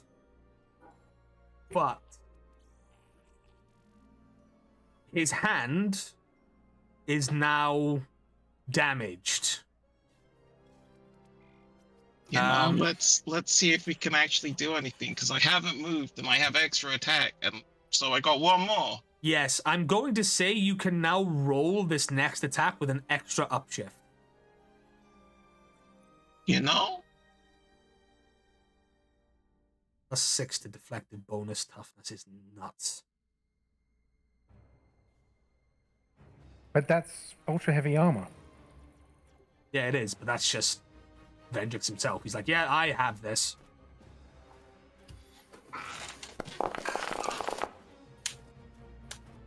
They'll never No. not be funny to me. Unfortunately, no, it doesn't. Is he tanking or is he evading? Actually, let me think about this. You just damaged him from a tanking. He meets his... No, I'm going to say he's going to try and avoid this next shot, but if it meets it, it does beat it. So, taking the damage from the shot, he kind of looks and says... like, kind of like a... Oh, wait. Like thing, and he says, I don't think I should, like that. So the next logical move is to try and dodge. But as he tries to avoid it, you shift your aim quickly, and rather than shooting where his body was, like that, you shoot to like where he's turned, and your shot rings out, hits him in the side. So in 3 quick successions, you saw Vendrix stop the first blast, attempt to stop the second blast with his hand, get flung around, notice that, crap, this might do a bit more damage to me, and he then tries to avoid the third blast, but has gotten shot in the side. Again, that will be 2 element damage, I believe, yeah? Or energy. That, as he takes the hit, like that, and he goes down, like he replants himself, and he looks directly at you, Orchid. You continue to surprise me.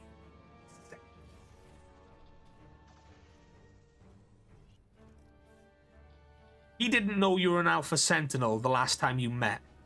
And that was not information that was said publicly. You say that, Not but to, our team has a very bad habit of going around and telling everyone, "Oh, this is Orchid, Yeah. an Alpha Sentinel." yes, but that's to allies. Enemies. You mean allies that have had like moles and leaks within them? Yeah, that's new here. But as far as you know, the last time you met, the Machine Empire were not privy to what you actually were. You were just a machine. They didn't know a classification.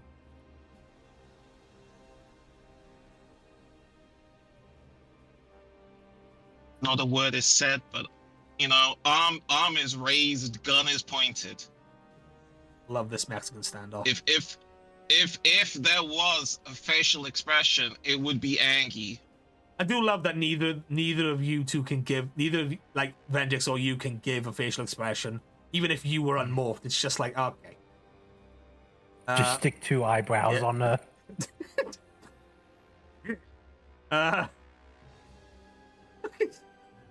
Oh, why did that remind me of the Toy Story scene with Mr. Potato Head? Mr. Angry Eyes. Anyway, is that your turn, Orchid? That is my top. I didn't expect that. Twitch, I love you. You're so good. Prepare to Sounds meet good. Mr. Angry Eyes. I love that scene. Okay, it is the turn of the Quantron. This is taking a lot longer than I thought. I'm glad I have a backup plan. This Quantron is going to start legging it forward as... Would you... Please? Thank you. 1, 2, 3, 4... 5... 30, he's in the fire. And then 5, 10, 15, he's here. That is that Quantron's turn. It is now the turn of another Silver Cog, who is going to stream forward himself. 5, 10, 15, 20, 25, 30. He's going to hold an action, much like his comrade did. So if anyone gets within his attack range, which is 10 feet because of his spear, his log. It is now the turn of this Blaster Cog. 5, 10, 15, 20, 25, 30. He's going to take a shot at you, Dwayne, which you are 25 feet away. That's well within his... I think it's 30 feet. So like that. Yeah, you're going to get shot at with little face blast as he runs forward. Again, a scene you've seen all the time. His face plate pops up. His eyes glow that little, like, off pinkish red. And he fires a blast at you. 15. No dice. So as that happens, the blast flies over Trek, tries to hit you. Do you tank it or do you evade it? It doesn't matter. It doesn't go for doesn't hit on either. Okay, cool. Yeah, you kind of just like dodge out of the way. Because the Phantom Suite is active, so it's Yeah, that's definitely not hitting on either. Totally fine. That is the Silver Cog's turn. Blast Cog's turn. It's now the turn of the Silver Cog. He is going to make his way down, so that's 5, 10, 15, 20, 25. And he's going to hold an action next to his comrade. The last Blaster Cog is going to run forward. 5, 10, 15, 20, 25, 30. He's going to try and shoot at you again, Dwayne. Mm-hmm. Because you are the closest. Specialized. 19. Doesn't hit. Fair enough. It is now the turn of one of the Kelvis-based soldiers, the one near you. What did you shout out, Dwayne? It was focus the cogs, right? Focus on the blaster and silver cogs. Which he is going to do just that. 40 feet, 40 feet.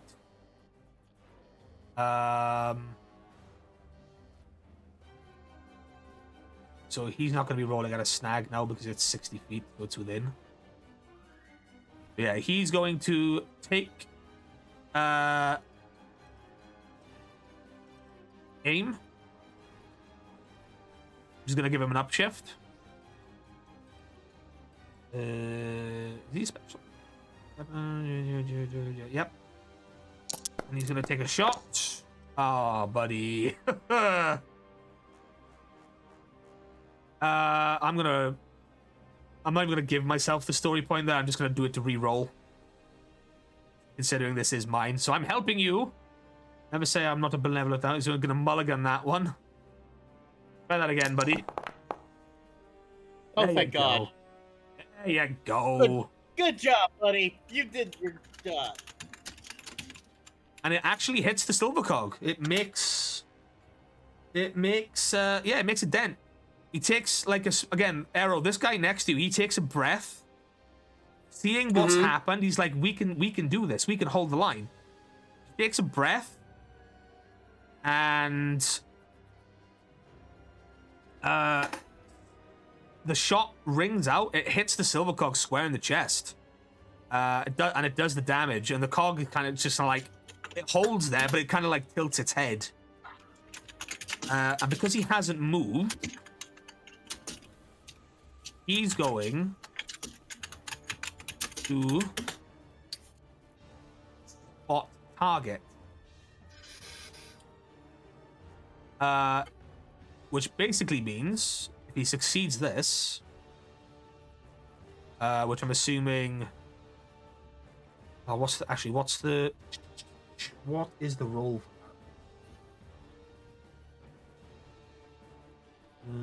I'm assuming it needs to beat the Cog's armor thing, right? I believe it's just like it's a shot, but instead of doing damage, it buffs other people. Yeah. I think that's how we ruled it. I can't remember. I'm pretty sure. Did we get that from the Joe book? No, that's from laser weapons. Okay. In general. Yeah, okay. So it's like a beacon homing beacon thing. It's like a laser spotter, right? Yeah.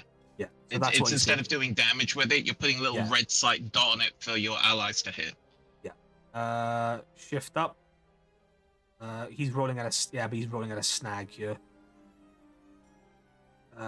Specialized. Wait, if he's doing laser, What target? Okay. gives a ally a +1 upshift. 12. Unfortunately, Yeah, unfortunately, in the official book, it does say you can use this weapon to lend assistance to allies, and that's about it. So yeah, that's basically what he's doing. That's If what lending assistance would do, is giving them an upshift. But the way I've ruled it is that in this combat scenario, he would, like, if he succeeded the roll. Unfortunately, he hasn't really succeeded. He's kind of like off balance. He did manage to hit, but it is now the turn of the Kelvis-based soldier behind you, Arrow. And he's going to do something a little bit crazier than his allies. He is How going... crazy are we talking? he's going to climb. So he's going to spend his movement to climb up on to the top of this here, which is about 10, a little over 10 feet up, I would say. So what you're saying is he now has the high ground. Yes, but It's he's out over. of cover. Yeah, but he's out of cover. He gets up, he's on a knee, and he himself then is going to spend a free action to take aim. He's going to try and... He moved. Oh, yes, he can't take aim if he moved. Shit. I mean, if it's a free action, you should be able to use it unless it specifically states. It specifically states. It's you can't. Yeah, you gotta take aim before moving. But if you take aim, you can't move that time. Yeah. He's a bully. Anyway, yeah, okay, so he's not gonna take aim. He's just gonna take the shot. And he didn't get the upshift. Attacking the same cog. It's a 14. It does not actually. The cog got hit. So in the past, I've ruled it that way. This second shot hits home as the cog tries to avoid this shot. And the silver cog is now sparking with that same familiar malfunctioning energy. And you get a sense that the soldiers are like, yeah, we can do this. It is now the turn of the final silver cog. And he is going to come running down here. 5, 10, 15. And he stops, and he's going to hold an action. That is round 1 done, and it took us nearly a fucking hour. Or maybe more, nearly 2 hours.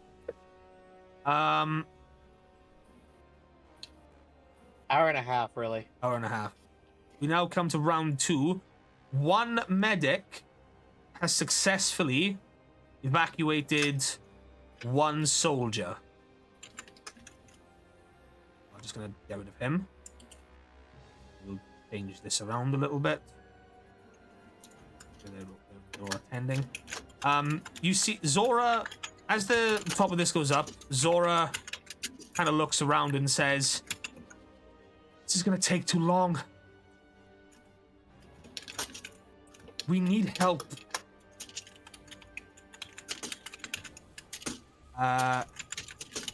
As the Kelvis base soldier next to her says that we can send out a distress signal, but I don't know if anyone's going to be in the area to help.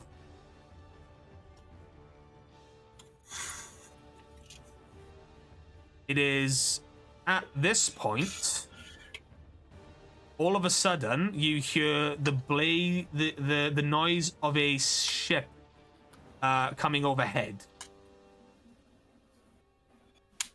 Then all of a sudden,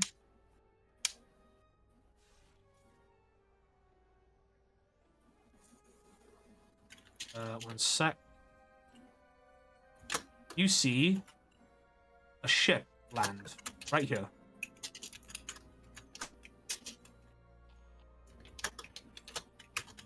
Okay, that's awesome. A familiar-looking ship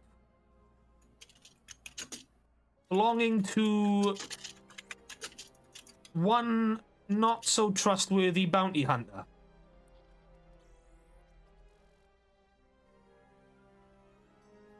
That's why I said Oh, it's awesome. shit. Guys. As this ship kind of looks... I need to... Please stand, thank you. it kind of was like that as it hovers over, and lets out a laser blast in amongst all of the enemies down here. Now, depending on what is rolled here, we will do like that. So.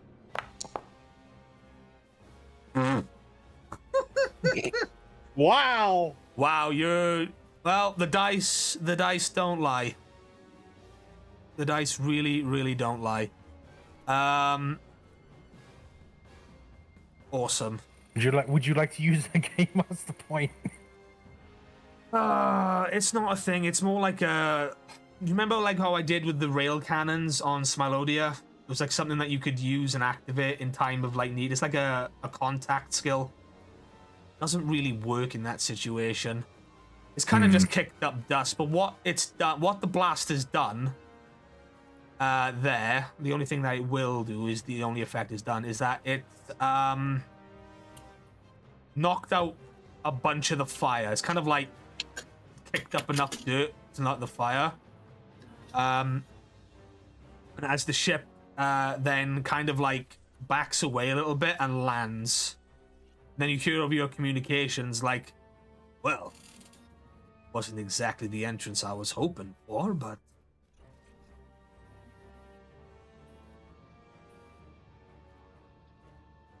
as descending from the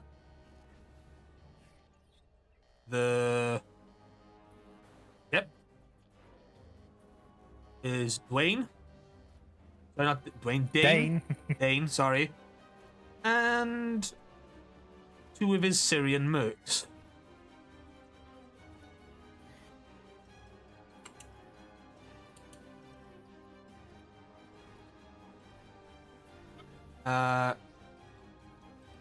You're not sure why he's here or anything else, but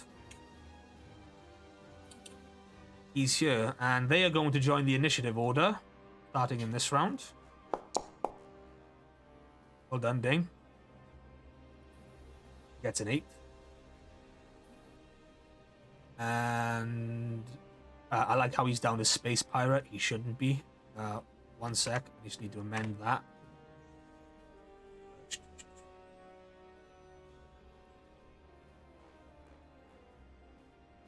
See. It would appear that a lot of my stuff didn't save the last time, so don't bother. Just a quick check. Has anyone got a hard out time? No. Not for today. Okay, cool. Because we can go a little bit longer if you guys are up for it. You don't have your other game tonight. Oh yeah, that's on Fridays, right? Yeah. Rosso. The only other, I would have a hard out on Fridays, but that was essentially like 90 minutes off from 10:30. So I can go a bit longer today. And I know Hard Luck will have to probably leave to get his wife at some point. Yeah, I wouldn't mind if that some point was now, because it's already an hour past when she would normally get picked up. Yeah, sorry. I knew it would. I had your wife's in the chat. Oh. I keep going, I'm good. I mean, are you sure? Oh, okay. Like, we could go for another half hour if that's up to you, because we could get through at least 2 rounds of combat there. I knew this was going to be a bit longer than normal, especially for the time that we have. Yeah. I mean, if she says to go longer, then sure, let's go at least half hour longer. Cool, yeah. So Dane has just shown up on the battlefield. He shot again. We'll see how this goes. As because he goes like that, he said, well, it seems you all kicked off the party without us.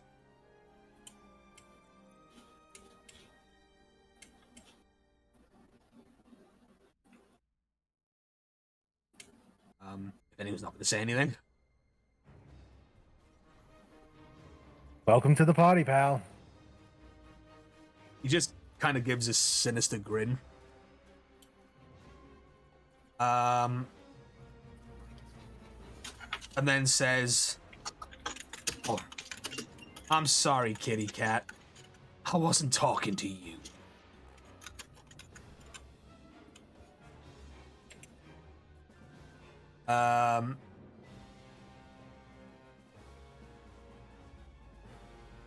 To which then Vengex lets out and just says,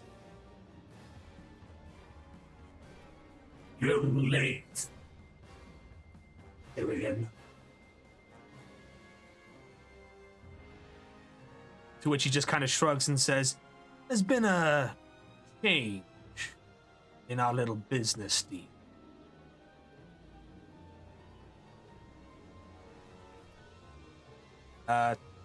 And yeah, that's that. To which Vengex kind of tilts his head, as it is now the turn of the Kelvis base soldier,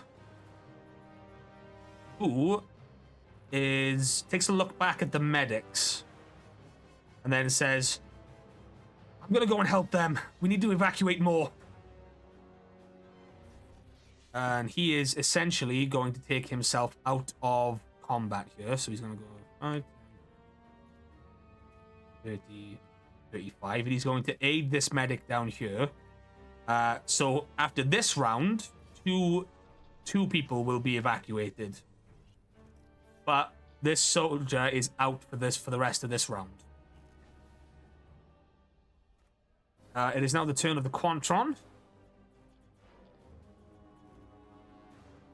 And he is going to go 5, 10, 15, and he's going to try and attack Zora with his Q-Blade. That ain't gonna work, is it? Not even close. Yeah, the Quantron runs up, comes onto the box, and then starts trying to swing the cube down, but Zorak just parries it away with the power staff. Like effortlessly. And that is the turn of the Quantron. Done. It is now the turn of one of the Syrian mercenaries. Yeah,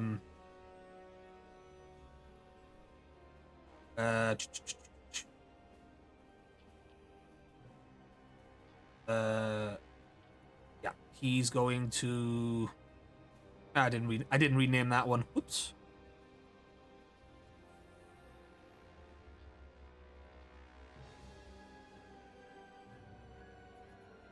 The second one is still labeled as Cutlass. Oh. The Syrian himself, he pulls out a baton. 5, 10, 15, 20, 25. The cog at the back, he does take a swing. Oh wait, no. He would take a swing as he got here because he's got a reach.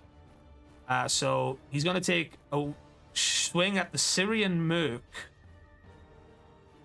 behind him because the merc started running up towards the cog.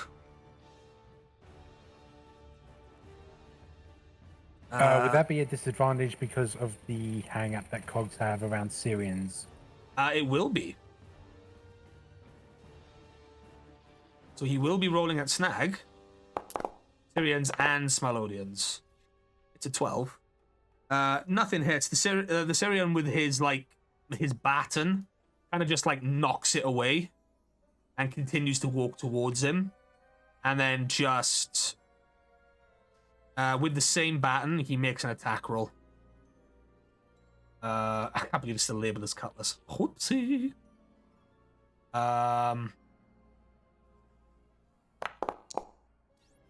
Oh, buddy. And the Syrian mercenary is now attacking the silver cog.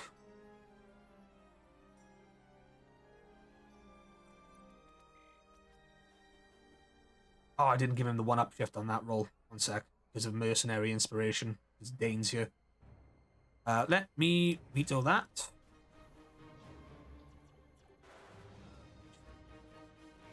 One up, chef. That's better. 16.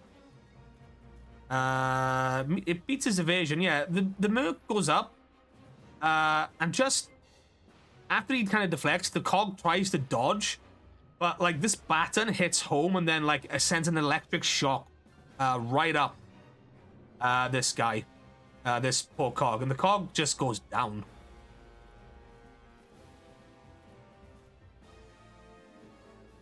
Seeing this, where are you in the order, buddy? You're out. Seeing this, you hear a snarl from Trek and Venjix both.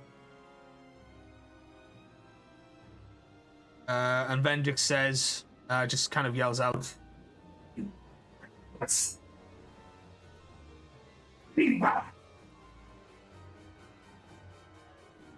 and then Dane just kind of laughs. He says, well, I gave you all the information you wanted on these guys.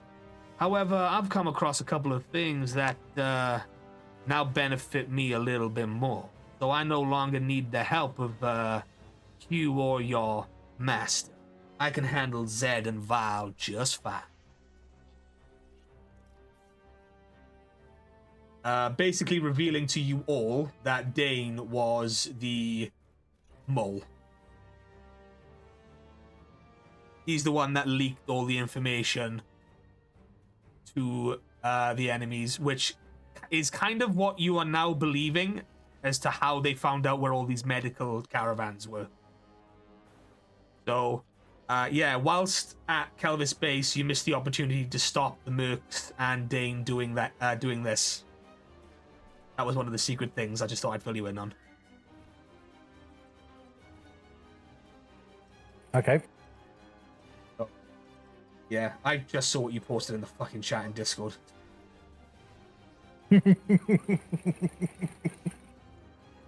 So essentially, what you've got here is you've got you versus the Cogs versus Dane and his two mercs. Maybe.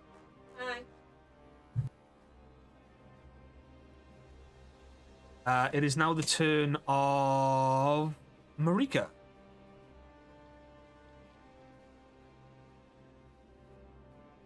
All right. Question. I may be able to give you an answer. Would I be able to stand here? Hold on, where is it? What is that beep against?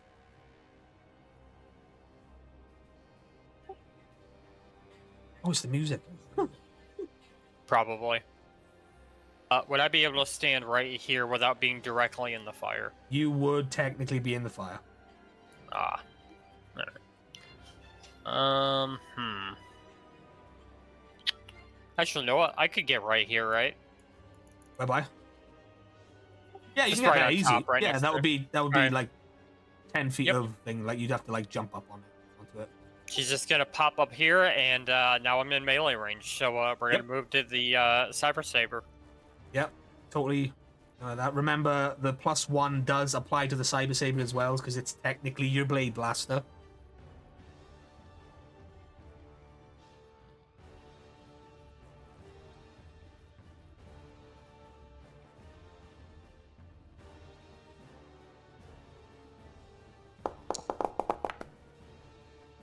$22. That hits.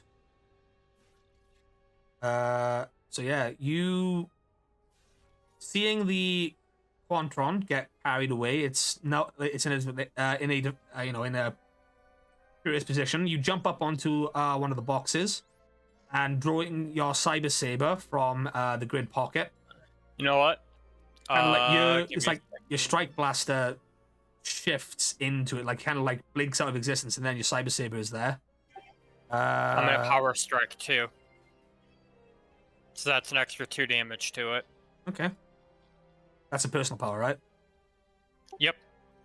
Cool. So that's how much in total? 3.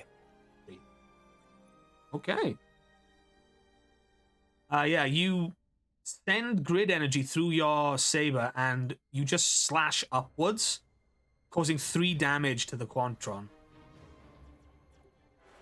1, 2, 3. Yeah, I was right. That which is now looking a little bit more worse for wear. But wait, there's more.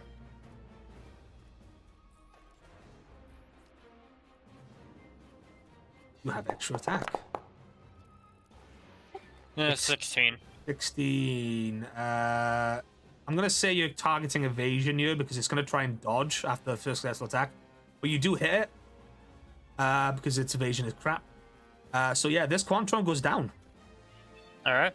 Your second slash, after you take the first one, you kind of like, you're up in the air, and then you put your second hand on it, and just kind of like one of those old school kendo like down strikes, just comes straight down across, and yeah, the Quantron falls down and rolls off the little box there, and it is defeated. Marika's just gonna shout out towards Dane. I don't know whose side you're on, but I guess I should be happy that you're helping. Oh, you poor, pathetic fool. The only side I'm on is my side. Should have expected as much. That's turn. That's turn. It is now the turn of Trek, who, whilst being in the fire, although severely like that, all of a sudden, he starts to let out a maniacal laughter as he spends his turn getting to his feet. Looks at you, Dane. Not Dane, Dwayne. Oh, that's gonna get a little bit confusing for a minute. And kind of looks at you, Dwayne, and just says, did you not think Dark Spectre prepared his forces, more specifically myself, to not fall victim to the adverse effects of this power we've unearthed? I must say, not quite the protection I thought I would gain, but nevertheless. And his dagger materializes in his hand. And oh no,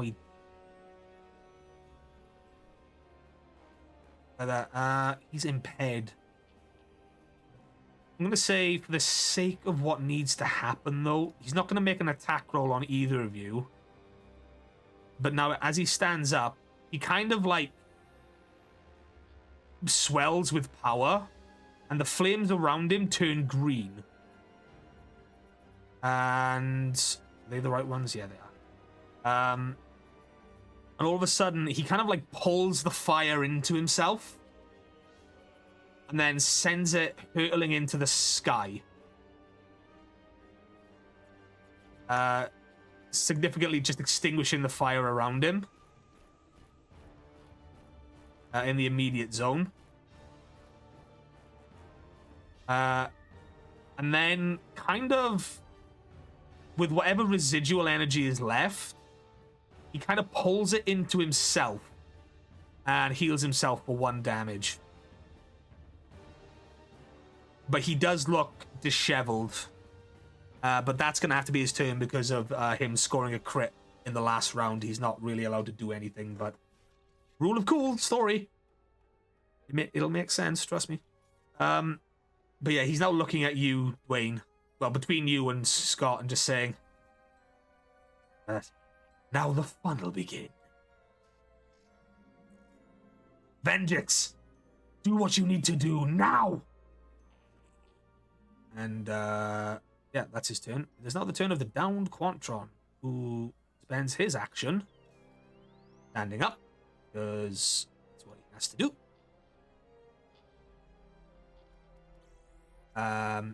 And then yeah, he's just going to take a aimed shot at Zora. Energy Blast. That's not going to hit at all. He's going to try it again. It's still not going to hit. So the Quantron, like, charges up the energy in the cube lid and then just kind of like swings it twice. And it's like an X powered energy blast flies at Zora, but Zora just kind of like tanks it into herself with a glow of gold energy. She kind of just smirks and shrugs it off. As the Quantron, this turn is over. It is now the turn of a Kelvis base soldier, the one that is the furthest down. He's going to stand up on the box, step forward one, because that Quantron that he's aiming at is technically behind cover. He is going to take a shot. Nothing doing. He kind of grunts in frustration as he sees like he didn't do much damage to this Quantron at all. Wait, I told him to kind of go for cogs, yeah, but they don't necessarily. Yeah, they're not necessarily going to listen to you. They're just saying, right, okay, it's cool. But tactically, where he is, it makes more sense for him to go for the Quantron. Okay. Yours was a suggestion. It's like, okay, yeah, cool, that's thing, but like in the immediate area where he is, it made more sense for him to attack the Quantron. And that's his turn because he moved. Speaking of Quantrons, it is now the turn of the Quantron nearest the mercenaries, who is now looking at both and is going to send an energy blast at the merc that just took down the silver cog.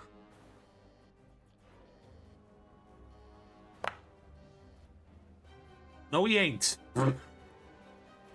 I'm just gonna re-roll that one. There you go, buddy. 16. That blast does hit the merc. And the merc goes around. He kind of like just like that. It kind of like scars up his torso. He lets out like just a growl, a guttural growl. And then the Quantron is going to step forward. Why did you go that way? No, that way. And he's going to, with his cube lid, just take a slash. 18 also hits. So this mercenary is now locked in battle, but he looks a bit rough. He's taken 2 hits. He's like,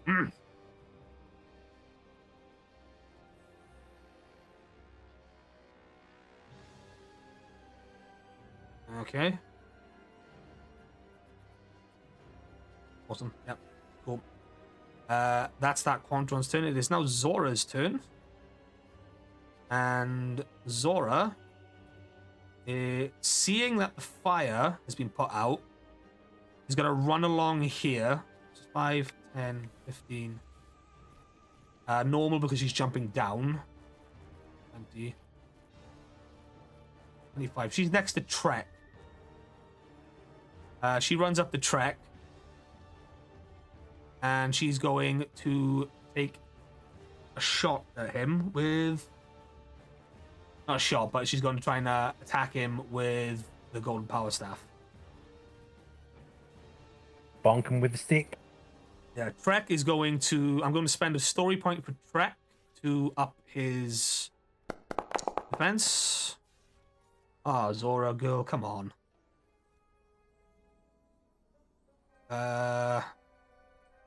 Gotta use extra attack.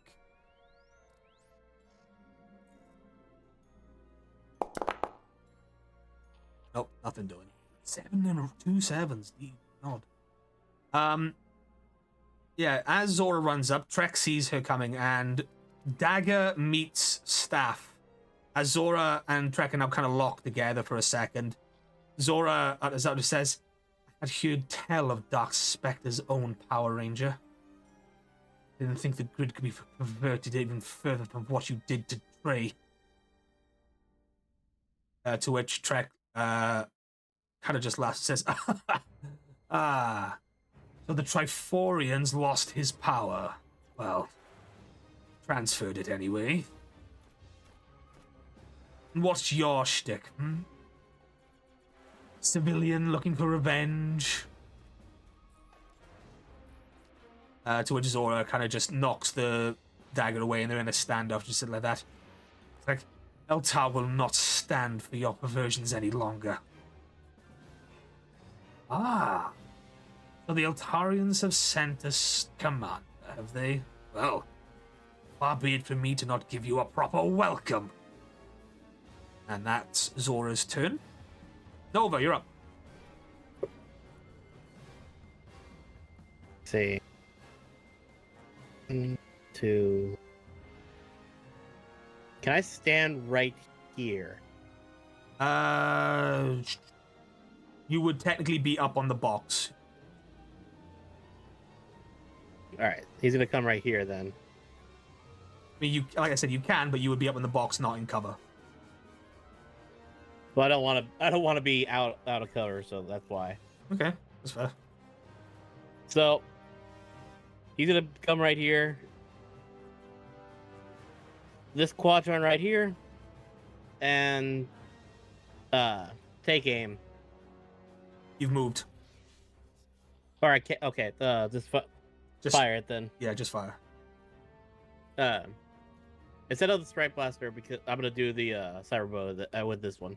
Yeah, cool. Your strike blaster disappears, and your cyber bow manifests.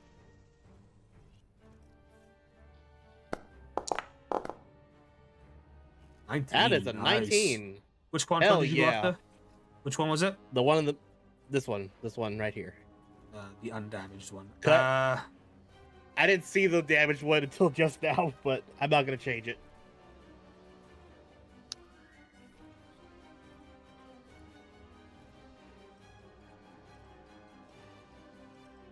Why the quantrons like that? Sure. Yeah, your cyber bow. If it meets it, it beats it. Your cyber bow, you pull back, and the string, the energy string manifests, as does the arrow. It launches forward, and it strikes the quantrons dead in the chest, causing 1 element damage or 1 energy damage. And you don't have extra attack yet, do you? No, Okay. I only had double attack because I didn't move. That's So fine. I was like, I need to get into a better place because otherwise I'm not going to be that helpful. No, totally fine. Okay, cool. That your turn? Arrow, you're up. Scott, you are on deck. Okay, I'm going to go ahead and aim at this boyo. Which and one? Since I'm not moving, that gives me 3 attacks. Yeah, don't forget your upshift. Are you attacking the one that Nova just hit, yeah? Yeah. Sick.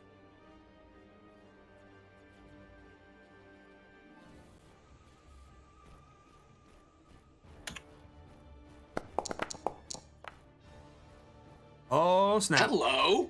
Crit. Fuck yes. So again, steadying yourself, Arrow. Your first attack brings out and hits the Quantron square, doing double damage, and knocking him off his feet, knocking him prone, and knocking him 5 feet back. Why not? Dice do be with you two today. Mm-hmm.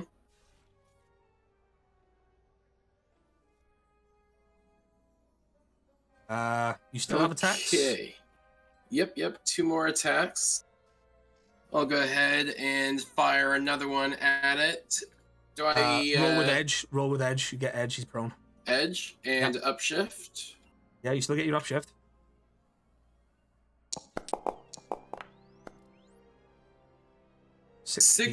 Crit 16.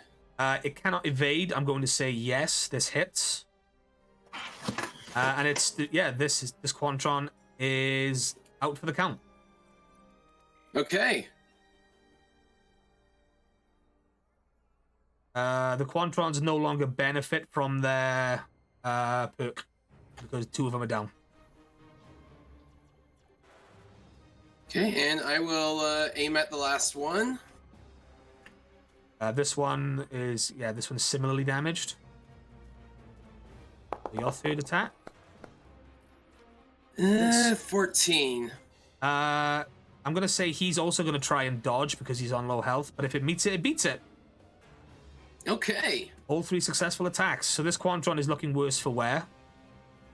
But the other 2 are down. So yes, very successful turn there. Scott, is that your turn, Arrow? I'm just imagining I reach over the soldier next to me to high five Nova. Yeah, if you do like that. In fact, I'm going to award you a story point because that was such a good turn. Okay. Hell yeah.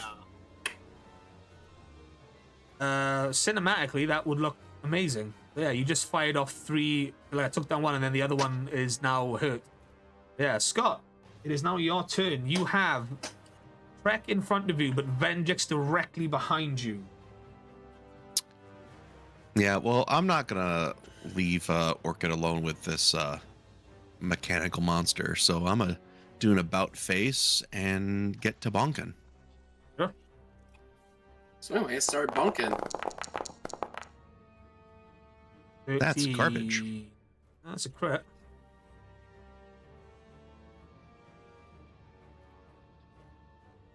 All right, well, we'll try it again.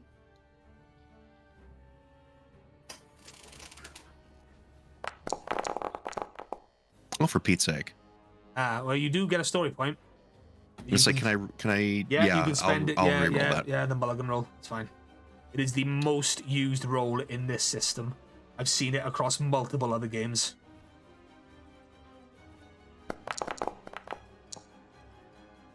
Now we are talking. That hits. God damn. That hits good and proper. So And I thought about using power strike, but I didn't. yeah. I'm gonna say this for anybody watching right now. The duality of D&D in 2 rolls right there. Yeah, it's nuts. So, your first attack does not hit as Avengix, is recovered from the blast from Orchid. Remember, this is all happening at the same time in universe, a couple of seconds within of each other. So all of this is happening all at one go.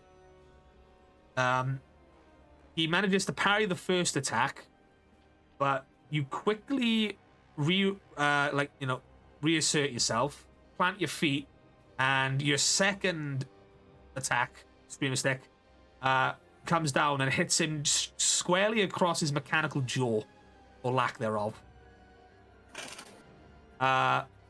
Tinged with a little bit of that green grid energy. And it does 2 element damage to him. Cool. Well, 3rd time's the charm. Lets out a little bit of a frustrated growl.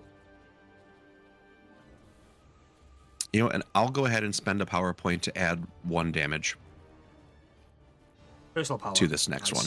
Nice. Yep. Go Green Ranger. Oh, let's not mess this up again. 21. Okay, not a crit, but 21. I'm gonna say no. I've been ruling it that way, and that's the way I'm gonna continue to rule it. He's gonna try and dodge out of your way of your attack, but again, after you hit him across the face once, you were able to then bring your other Screamer Stick back down and hit him in the chest again. As Venjix is now effectively fighting 2-on-1 against the Proto and the Green Supersonic Mode Ranger. All right, well, that's it for me. Yeah, I can't think of anything witty to say, so. You seem to work really well with your mechanic. You look like a doofus.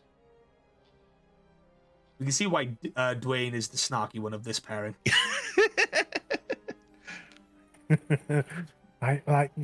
Just leave the quips to the professionals. That's my turn. It's like right there. Dwayne is Peter Parker, Spider-Man. Scott is Scarlet Spider. Which Scarlet Spider, Ben or Kane? Kane. Ben quips with the best of them. What do you want about? Because Ben is Peter. Yeah. Okay, it's Venjix's turn, and he's now a little bit annoyed.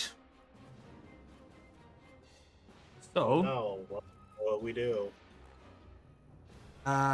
he's going to use a little bit of a strong ability that he's only allowed to use 2 times per scene.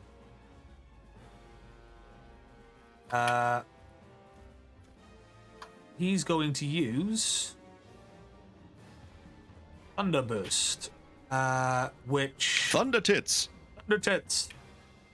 Targeting plus an upshift of 1, 3 electricity damage and a 5 feet burst, plus a radius all around him, I think. Crit targets are pushed back 20 feet and knocked prone. So if this crits, you get knocked back 20 feet. If not, the two of you just get hit, I think. I can't read it in the small drop down. I have to read it on the sheet. What is the radius? 40 to 100 feet. Let's see if you get included in this, Dwayne.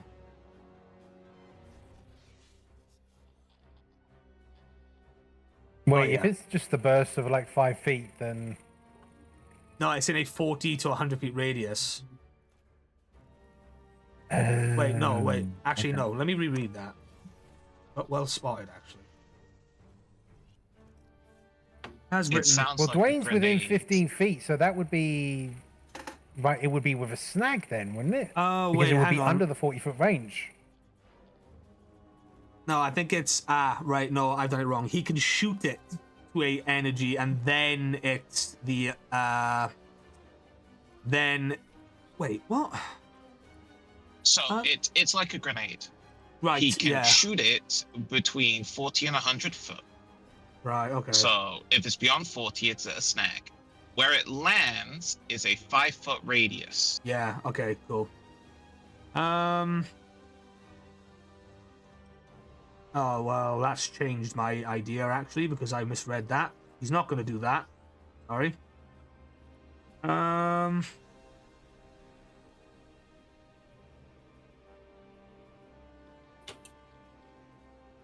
Oh, no, I have to think. He's just going to have to hit you. He can try. Yeah. Who's going to attack first though? That's the question. Can he split his attacks? If he doesn't move, I'm assuming he can. That's a thing you can do, right? I've seen you do it. Tom. Yeah. Well, Yeah, no, I have things that give me multiple targets, right? So, Yeah. like, his clawed fist has multiple 2 targets. Yeah. So he could hit both of us with it. Yeah. Cool. Yeah, that's what he's gonna do. So, that's 2 rolls, right? One for you, one for Scott. When we've been rolling multiple targets, it has just been a single roll for both. Okay. And it's just Unless there is extenuating circumstances. Yep. Cool. Well, he's gonna be attacking you, and he does get the 1-up shift. No, he doesn't. Double I'm check gonna that. spend a story point before you roll. Sure. That's to up your defense. Uh-huh. Cool. I'm going to spend a story point to roll specialized. Are you confident, Scott, in not upping it, or? Yeah. Sweet. Venjix rolls. 20. Does not beat my toughness. I am safe. But you wouldn't have been. But I needed to spend it. You But I am needed it. safe. Almost. Yeah, so what you have now is Venjix is going to do this. I'm going to do again. It's going to be another Clawed Fist attack. I'm not going to specialize it this time.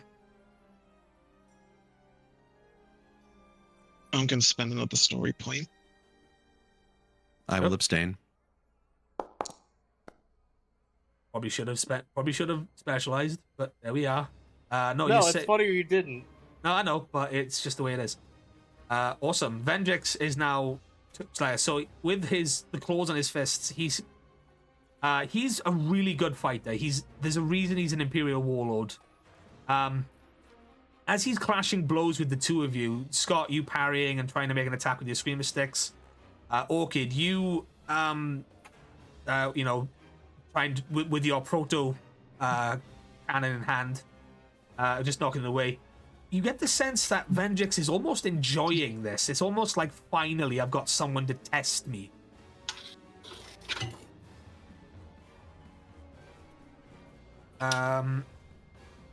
But yeah, that's Vendrix's turn. Dwayne, you're up. Orchid, you're on deck. Right. Yeah, I'm gonna go with the Schrodinger grenade again. That's fair. But I'm not gonna do the. Could I? I don't know. Could you?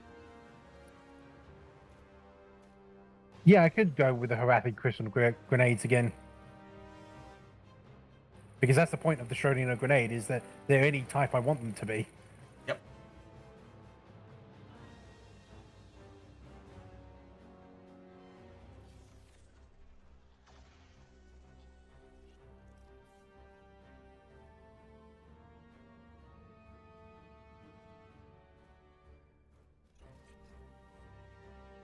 Yep, so I'm going to go with that.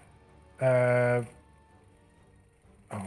I move that to be different so that it doesn't hit Zora, or? I mean, you can. This is the danger of grenades.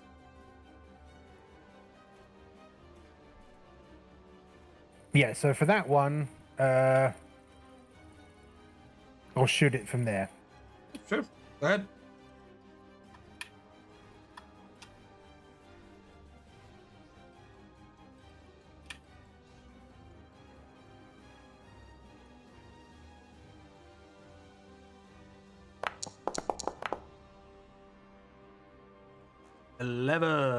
Crit 11.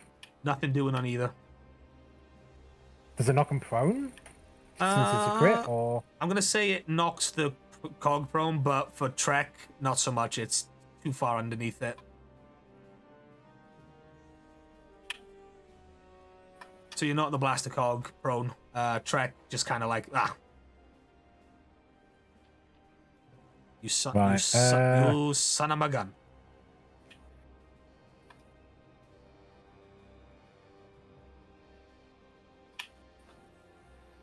Right. Then yeah, I'll go with the next shot. Yeah. Yeah, I'll go with that one. Sure. How many of these have you got left? One left. Okay.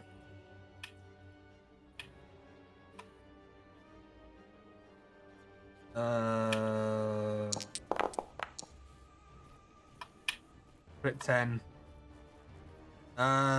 Knocks the other cog prone. Again. You know what? I'll spend a story point. I'll redo this. You have 11 story points left. Good, go ahead.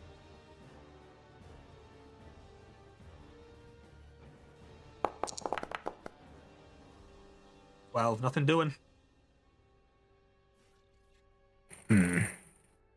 The other one's not prone either.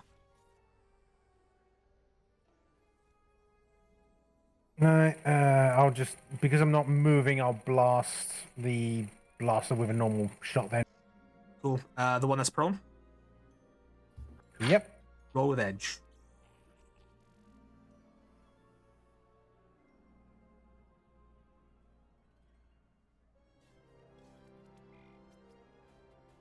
Wait, no, not that one. Not that one. That one. Which one?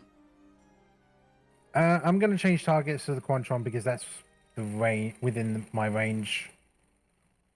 45 feet. What's your range? 40 to 75. Okay, so you're going to be rolling with snag because you're over 40 feet. Oh, I thought it was with snag for under 40 feet. No, it's greater than 40. Oh, right. Okay, well, if it's greater than, then yeah, okay, no, back to the blaster then. Yeah, okay. Roll with edge on the blaster cog then.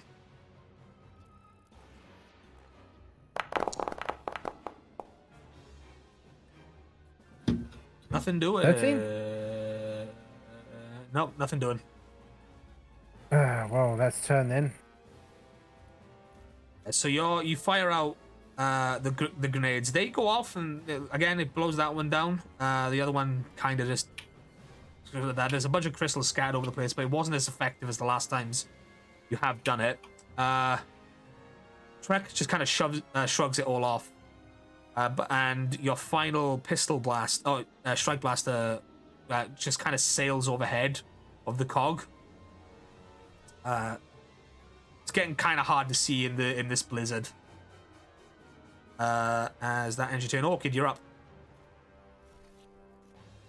As both me and Scott are now fighting against Vengix together, do we get any kind of bonus for it, or would I have to like move to the other side of it to count as? No, you would have to move to the other side for it to count as like flanked. I've always done it as So, you would like need 2 extra here? allies. You would need an extra ally to be fighting Vengix for it to count. Okay. At least that's how I rule it. He's very competent at fighting multiple opponents. A lot of the monsters in Power Rangers are.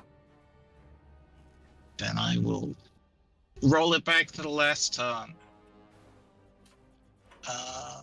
And stand still and just keep blasting and hope and pray.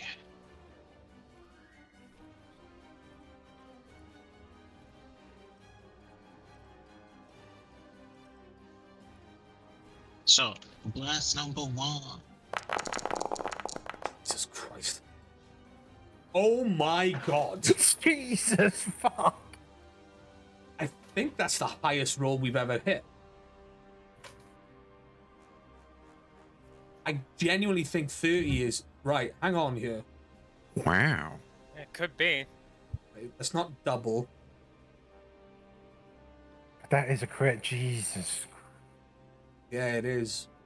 But it's not double his thing, which is, thankful. So The it pink is. spectrum, everyone. I mean, that's something that the green spectrum is also capable of. Yeah. That is wild. That is wild. Okay. That's shot 1. Yeah, no, I had to double check there. So Okay. that's 4 damage. That is full. Cool. The first shot hits Vengix in the chest, and he gets knocked back into this into the burning wreckage here. Something like that. He's down on a knee. So I'm gonna consider him prone. You know, Do it again. I guess I'm gonna do it again, because this is all mid-combo. And he's down on a knee, and you are such a graceful gridmaster that doesn't make me roll at a snag, because he counts technically as ranged.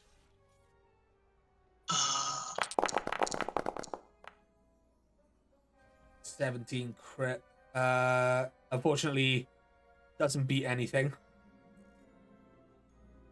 I'm gonna give you 1 upshift on this next attack. But I am going to spend a story point to increase his. That's. Oh God, I need to stop doing that. Spend a story point before your 3rd attack goes. Okay.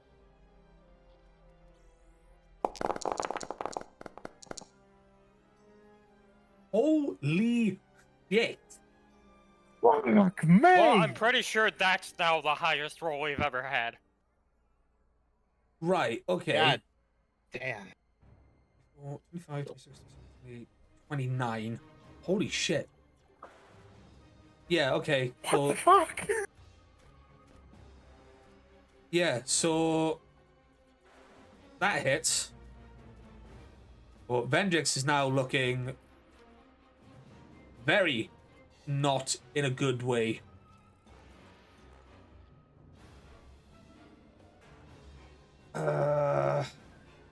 Awesome. Yeah, so cinematically, what's just happened here is during the fight that Scott managed to open up Vendrix's defense, and then from anyone that can see what just happened,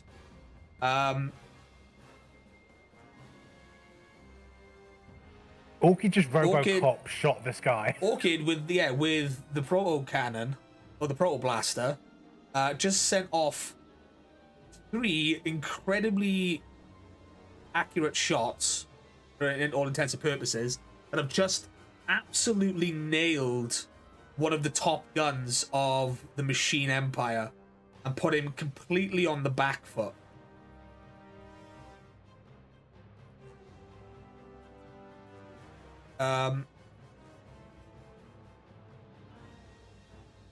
Yeah, Vendrix kind of looks up and it's just like,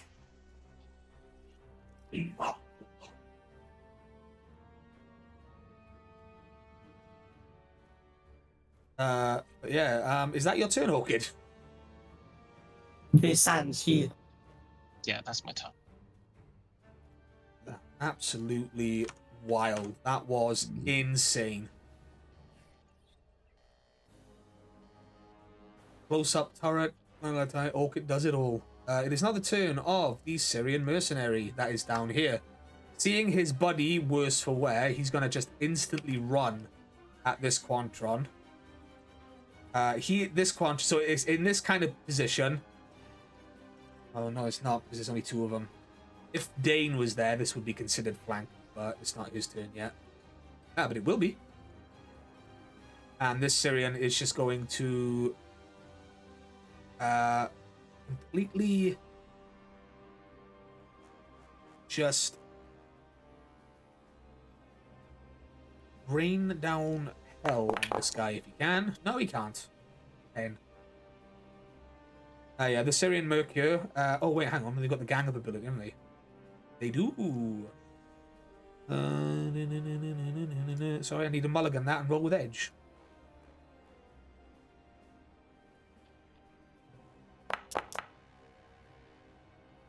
That's better. Yeah. So this Syrian comes up with his baton and manages to land an attack directly on the Quantron behind him, coming to save his ally. But that's all he can do this turn. It is now the turn of Dane, the mercenary of Sirius. I didn't put it in his ground movement. 1 moment. I'm guessing it's 30.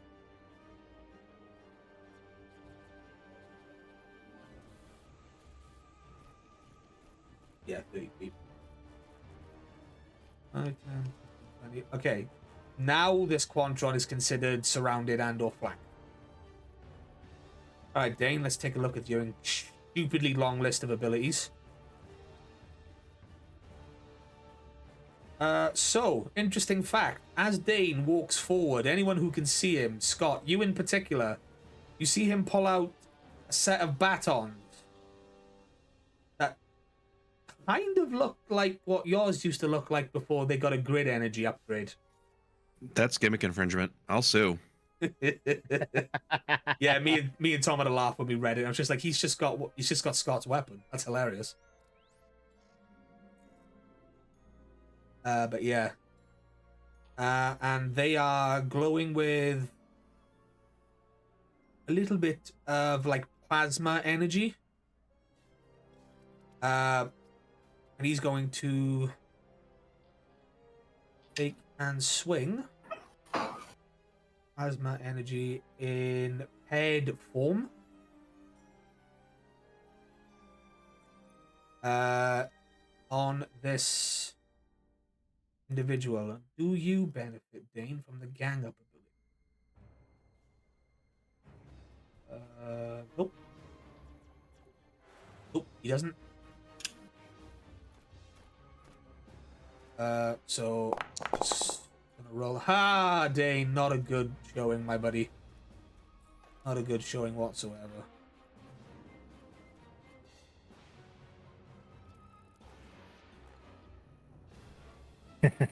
Having some performance issues there.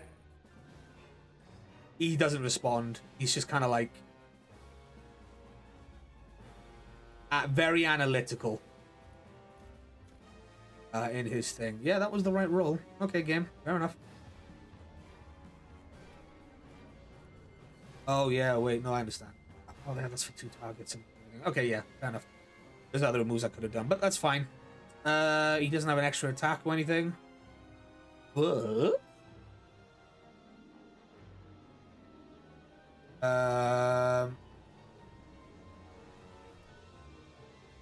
what did we say? Blackout Strike. No, that's the... I know what that is.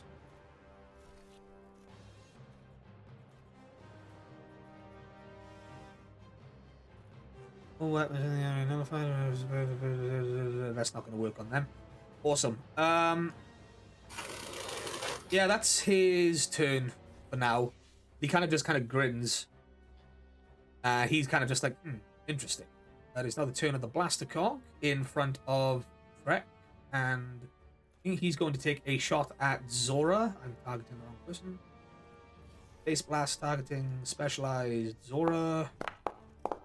Oh, that might hit. Oh, I think that's What? hidden. yeah. If it meets it, it beats it. That's dead on. Yeah. This Blaster Cog hits Zora, and for the first time since you've met Zora, and her Gold Ranger powers, she takes a hit directly to the chest, and it does 4 damage. Oh. Yeah. 1, 2, 3, 4. She gets knocked back, and she is prone.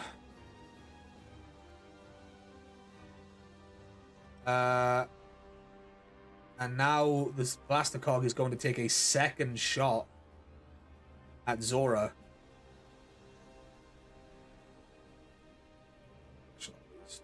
With edge, because she's down. 16 crit does not hit. Don't think. 1 sec. Let me double check her tough evasion. Oh no, it does. It beats her evasion by 1. Zora is demorphed. And she's not out, but she is defeated. I believe that's what it says. Demorphed and on 1 health. She's demorphed into her Eltarian Guardian outfit. And yeah, she's looking a bit worse for wear now in this battle. She kind of just grunts, and she's unconscious. She's like, ugh. So that's something to keep in focus here, ladies and gentlemen. Unconscious. Stop pressing escape. As it is now turn of the Silver Cog next to this Syrian,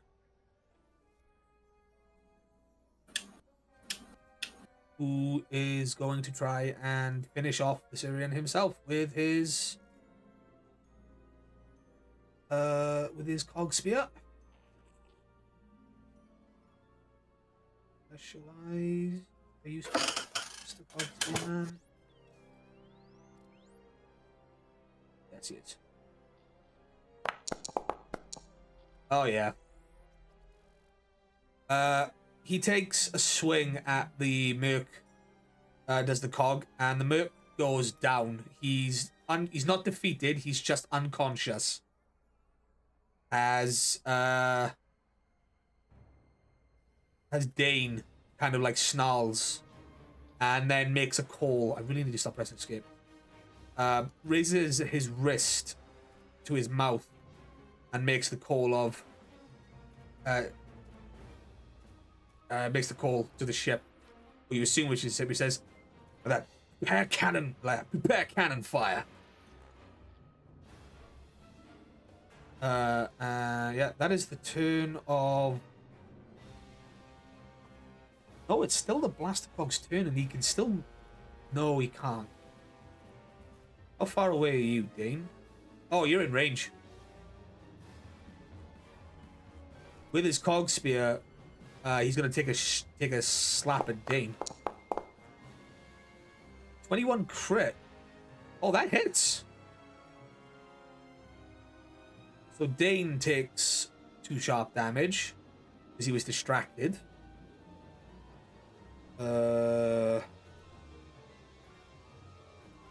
He's immune to stun. That doesn't.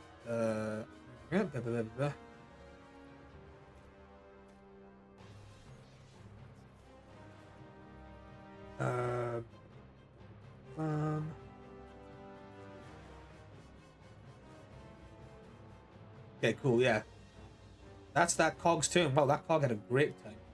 It is not the turn of the Blaster Cog, and because the Cogs are a ever-moving unit of doom, they are allowed to get up from prone positions for free without sacrificing their movement. This Blaster Cog is going to take aim at you, Dwayne. Okay.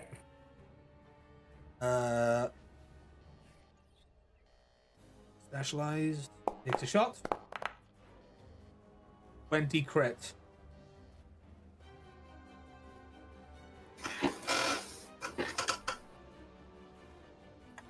When he crit? No dice, but No it does. dice. No dice, unfortunately. That's fine. Tanking it.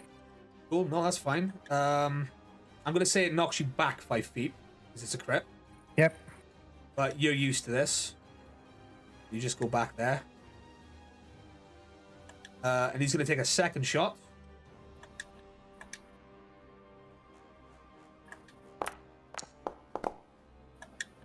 $17. No dice. No dice. Awesome. No damage, but you were knocked against that. I'm not going to say it knocks you prone because, again, as rangers, you're kind of used to that kind of thing, and it's not strong enough to do much unless it was. Yeah, I think lot just higher. cinematically, like Dwayne just puts his arms up and he kind of just skids back, with his feet Yeah. skidding along the floor. Yeah. If it was a higher crit, I probably would have made you prone, but. F2, something like that. Okay, it is now the turn of this Kelvis base soldier, and he's going to take aim at the Quantron that is on 1 health. He's going to try and finish the job, which he might just have. Oh, I think he has. Yep. This Kelvis base soldier takes aim at the Quantron, the one that's still in the fire, and the blast just hits home, doing press damage, and the Quantron goes down. And he is effectively out and defeated. So he is out of the initiative order. This is now going a lot better than I thought it would. First, have I actually planned a battle scenario that is balanced? What? In my Power Rangers game?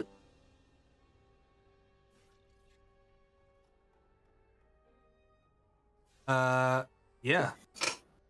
Kelvis Blaze soldier kind of smiles and he looks at you, Arrow, and Nova as if to say, it's just like, it's kind of just like a, hell yeah. We can win this. No problem. This Kelvis, that's going to be his turn. Even though he didn't move. The Kelvis Blaze soldier that's up top, he's just seen the Gold Ranger go down, and he's looking now. He's looked at it and he's like, an Eltarian? Yeah? Look, and like looking at the situation, he just kind of like growls, like just grunts to himself. He jumps down onto the barricade. Yeah, and he's going to try and pull Zora back. So that was 10, 15. He's going to try and pull Zora back to safety. She's not contesting this roll, so he doesn't have to make a roll.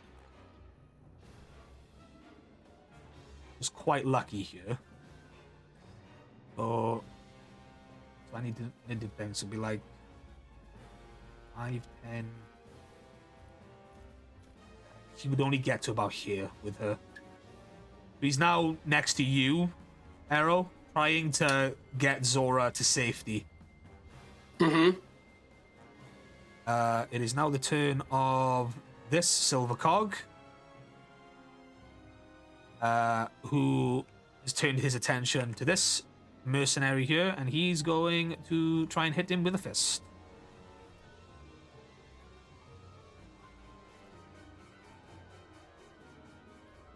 You are not specialized in that roll.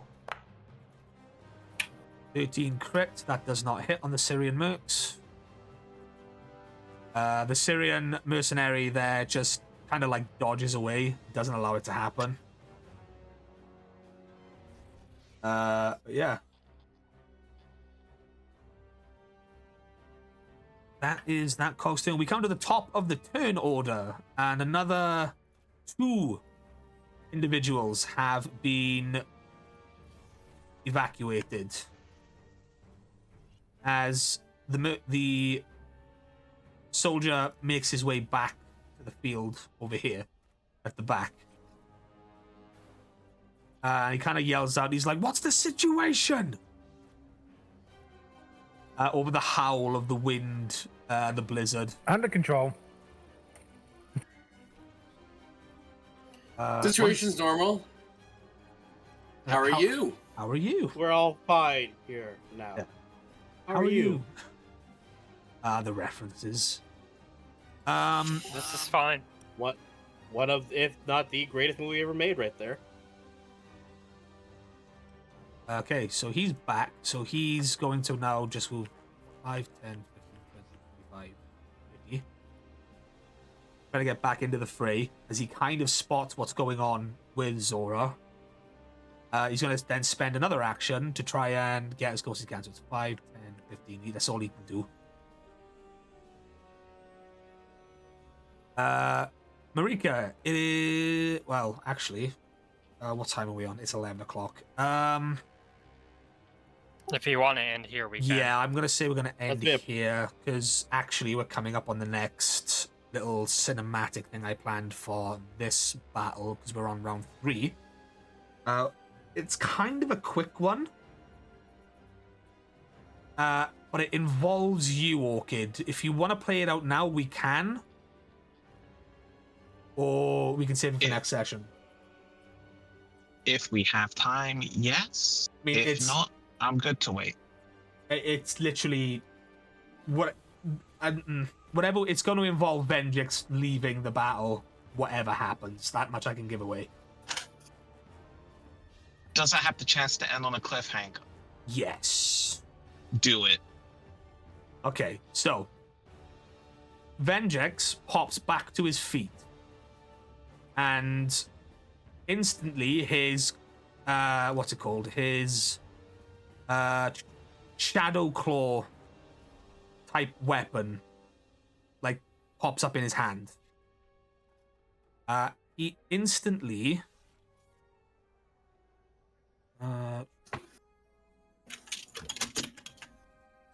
he instantly grabs onto you, Orchid, around your chest.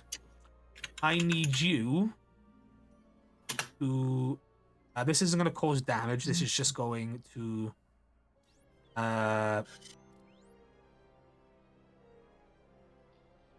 So I need to roll the shadow claw. I'm going to spend a story point.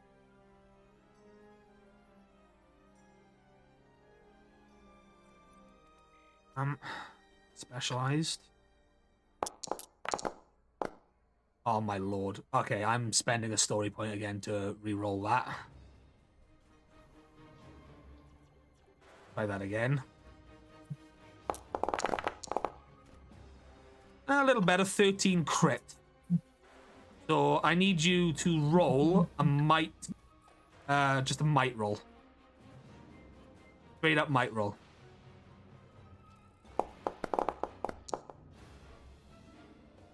Awesome. For a brief moment, you really did avoid the worst situation there, Orchid. For a brief moment, Orchid, you feel your systems instantly linked to Venjek against your will. But quickly enough, you manage to fight him off and break free of his grip. You step back 5 feet, just kick it, like you kick yourself away from him, and he lets out a small laugh. You are far more impressive than I had initially thought. I believe what we need. Power Ranger, we're leaving. Called it. To which Trek kind of looks at Venjix as if to say, "You don't give me orders, machine."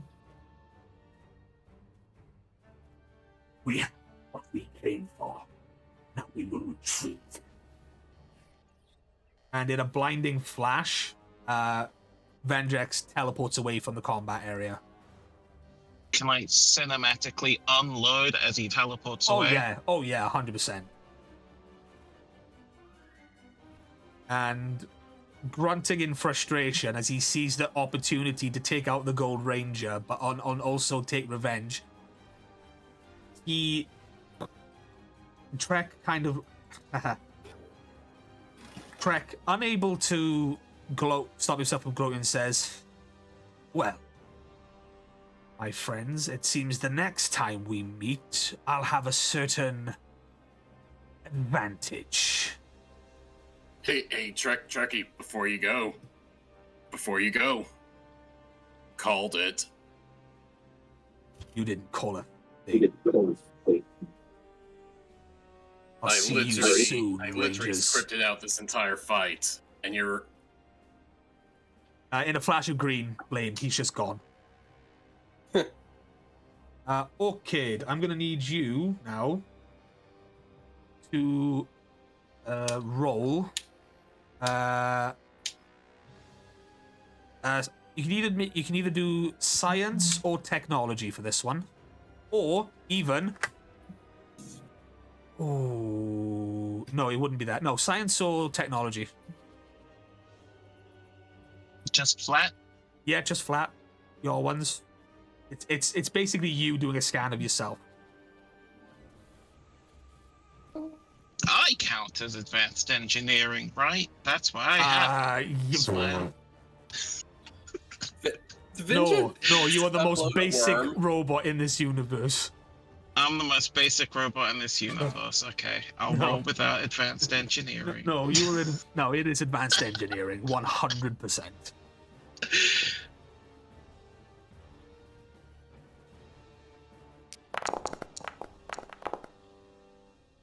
Nine. Ooh, you don't know what Venjix took if he managed to take anything at all. You definitely feel violated in what Venjix just tried to do.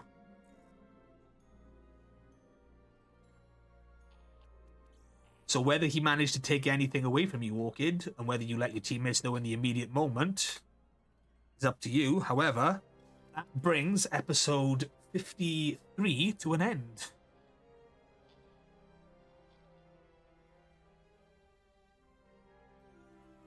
One of our longer sessions, but it's like that. That actually worked out a hell of a lot better than I thought. I can't wait for feedback of you guys after the session, but yeah. yeah. Awesome. Again, combat heavy. I did warn for the last session that this was going to get a little bit combat heavy. Yeah, that's episode 53, guys. Some revelations brought out. Revelations found like that.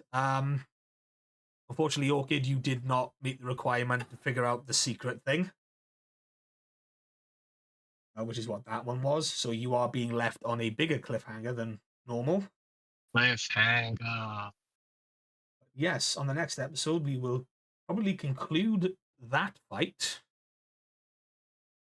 And then we will be walking into even more of the nitty gritty. And as a warning, Nova, prepare thy butt. I Is- both love is- and hate the fact that it's about me. As is all I can say. But Can yeah, that just be the episode title for the next? no, it's gonna have episode? to. Really? No, it's gonna have to be Hold the Line Part 2. No, actually, that's the raid message for next time. Nova, We prepare already thy have our butt. raid. Yeah. But yes, thank you very That much could be for anyone who's joining, who watched. ADDKK55, thank you very much for the follow. I saw you at the end there. But yes, we'll do some goodbyes, and we will see you for the next episode next week, maybe, hopefully, depending on situations. But yes, thank you very much, everyone, for tuning in. I try not to make the sessions go as long as this because this week I was able to because I'm off work the week. So yeah, we'll say our goodbyes, keep them quick and concise, guys, and then I'll send you off to someone who's online. Don't really have anyone. Fringe is online. I might send you over to see Fringe. But yeah, awesome. So going down the list, Choco, who are you? Where can they find you? Hello, I'm Chuck Zombie 101. You can find me all over social media as any form of Chuck Zombie 101. I stream on Twitch Tuesdays. You can find me and Deluna over on twitch.tv/BirdUpVaughn for Face of Our Lives, our Wild Beyond the Witchlight campaign. That's every other week. And when we're not doing that on Tuesdays, you can find me, Draco Magnus, and Royal Hoshi playing through Baldur's Gate 3. Wednesdays, you can find all of us here on this channel. As well as you can find me and Deluna later tonight and every Wednesday as well over on twitch.tv/DracoMagus for our Curse of Strahd campaign, where we're just finishing up the Tome of Strahd this session, more than likely, and then heading directly into the end game dungeon. Nice. I love that campaign. I love that campaign. Yep. And then on Thursdays, you can find some of us usually on Draco stream for party games, and on Fridays you can find many of us over on The Edward Bosco. twitch.tv/Edward Bosco for Friday Night Flashbang, a wonderful wrestling e-fed that uses WWE 2K24 and soon WWE 2K25. Yeah, awesome. Thank you very much. Cryptic, who are you? Where can they find you? Hi, I'm Cryptic_Cygen. You can find me at twitch.tv/Cryptic_Cygen. This Saturday, we've got about another 3-hour episode of World Domination Wrestling. And of course, you can find me as Ultra Devil Sadiq on Flashbang on Friday nights. And sometimes on Warzone on Monday nights. Nope, full on move. Oh, full on move. Nice. Awesome. Deluna, who are you? Where can they find you? Hello, my name is Dylan13. You can find me on Blue Sky, YouTube, and Twitch at Dylan13. As Chaka mentioned, you'll find me again later tonight on Draco Magnus' channel for our Bovine Odyssey campaign. Honestly, I love how both of my D&D days are the same day. That actually makes things so much easier for me. Hopefully, So- we won't have to change days again for a while. I will say it. It's partially my fault because of my new work schedule, but I did make it to where Wednesdays are going to be my day off. Yeah. Because it's going to actually help out for when school starts again in August. I don't think we can keep doing it and asking people to change their dates. But yeah, carry on. But yeah, that's it for me. Awesome. Hard luck. Who are you? Where can they find you? I am the internet's Mr. Hardluck. You can find me on the internet. Not a whole lot lately, but aside from that, you can keep up with my IRL pro wrestling exploits as the classiest man of the multiverse, Scott E. Stevens, by checking out my own Facebook, checking out my own YouTube, and also checking out the RCW Network on YouTube. That is for Rubber City Wrestling, and I actually have a show coming up this Saturday where I am for the first time defending my RCW Tag Team Championships against a couple of plebs who don't deserve the shot. But feel free to go watch all of my old matches on YouTube. They're terrible. Well, good luck with that, my friend. Thank you. That very well done. Rosso, who are you? Where can they find you? You can find me at Rosso Ryu. That is ROSOHRYU. You can find me on Blue Sky and, well, here on this particular channel on Wednesdays. On Mondays, you can find me as Arsoy the Undisputed Future for MNW Warzone on Dr_Caliban for his Twitch channel. You can find me as Debug on Cryptic's WDW show. And the characters, the portraits, the characters and the NPCs were done by me. Yeah, that's me. And Fridays on a bi-weekly basis, you can find me on Burnout Vaughn's channel for Outlaws Gambit. Awesome. And last of the team, Tom, who are you? Where can they find you? I'm Tom. You'll find me here next. Tom's also, as I say all the time, Tom is also the artist that designed the Ranger suit and the lovely art that's flashing across your screen right now. Socials of Dynamo Tom. You can find them on Blue Sky, Twitter, all that good stuff. And also, I am Twitch the Person. I know I say it every time, but I am working on things to start streaming. It's just that, I have a lot going on in my IRL life that I'm doing currently. I will get around to doing some more streams because I have to, because I can't keep going to work, coming home, sleeping, and then going back to work. It's starting to affect me health-wise. But yes, you can find all my social media down below. If you haven't seen the other episodes of Power Rangers CyberStrike, you can find it on my YouTube. You can either click the link down below or you can just go here, which is where you can find all my old YouTube videos as well, which are awful. But yeah, thank you very much, everyone, for tuning in. I hope you guys enjoyed the session if you were watching, and I hope my players equally enjoyed the session. We will see you next time for Power Rangers CyberStrike, but in the meantime, I'm going to send you over to a streamer that we know called Fringe Type, formerly Hey Mr. Rabbit, who actually knows a little bit about the Power Rangers TTRPG himself, as he was in a campaign. He's actually in the campaign run by the person who helped me set up this campaign. So, It's unfortunately been on a hiatus for a while, but we hopefully look forward to maybe one day decide to bring it back. It was a very cool concept of a Ranger team as well. Power Rangers Gladius. Who had they had a really cool morphing sequence, which is really cool. But yeah, so go say hi to Fringe. Raid messages, go CyberStrike as usual. Or go CyberStrike Nova, prepare your butt or whatever. But yeah, let's. I think it has to be both of them. Yeah. Go give Fringe some love. He's playing Steel Rising, whatever that is. I'm not quite sure what it is, but let's take care of yourselves. Stay safe. Be kind. If you can't be kind, just keep it to yourself. Just mind your business. And we'll see you on the next episode. Pigeon. And Hail Pigeon as well. Hail Pigeon. Hey guys.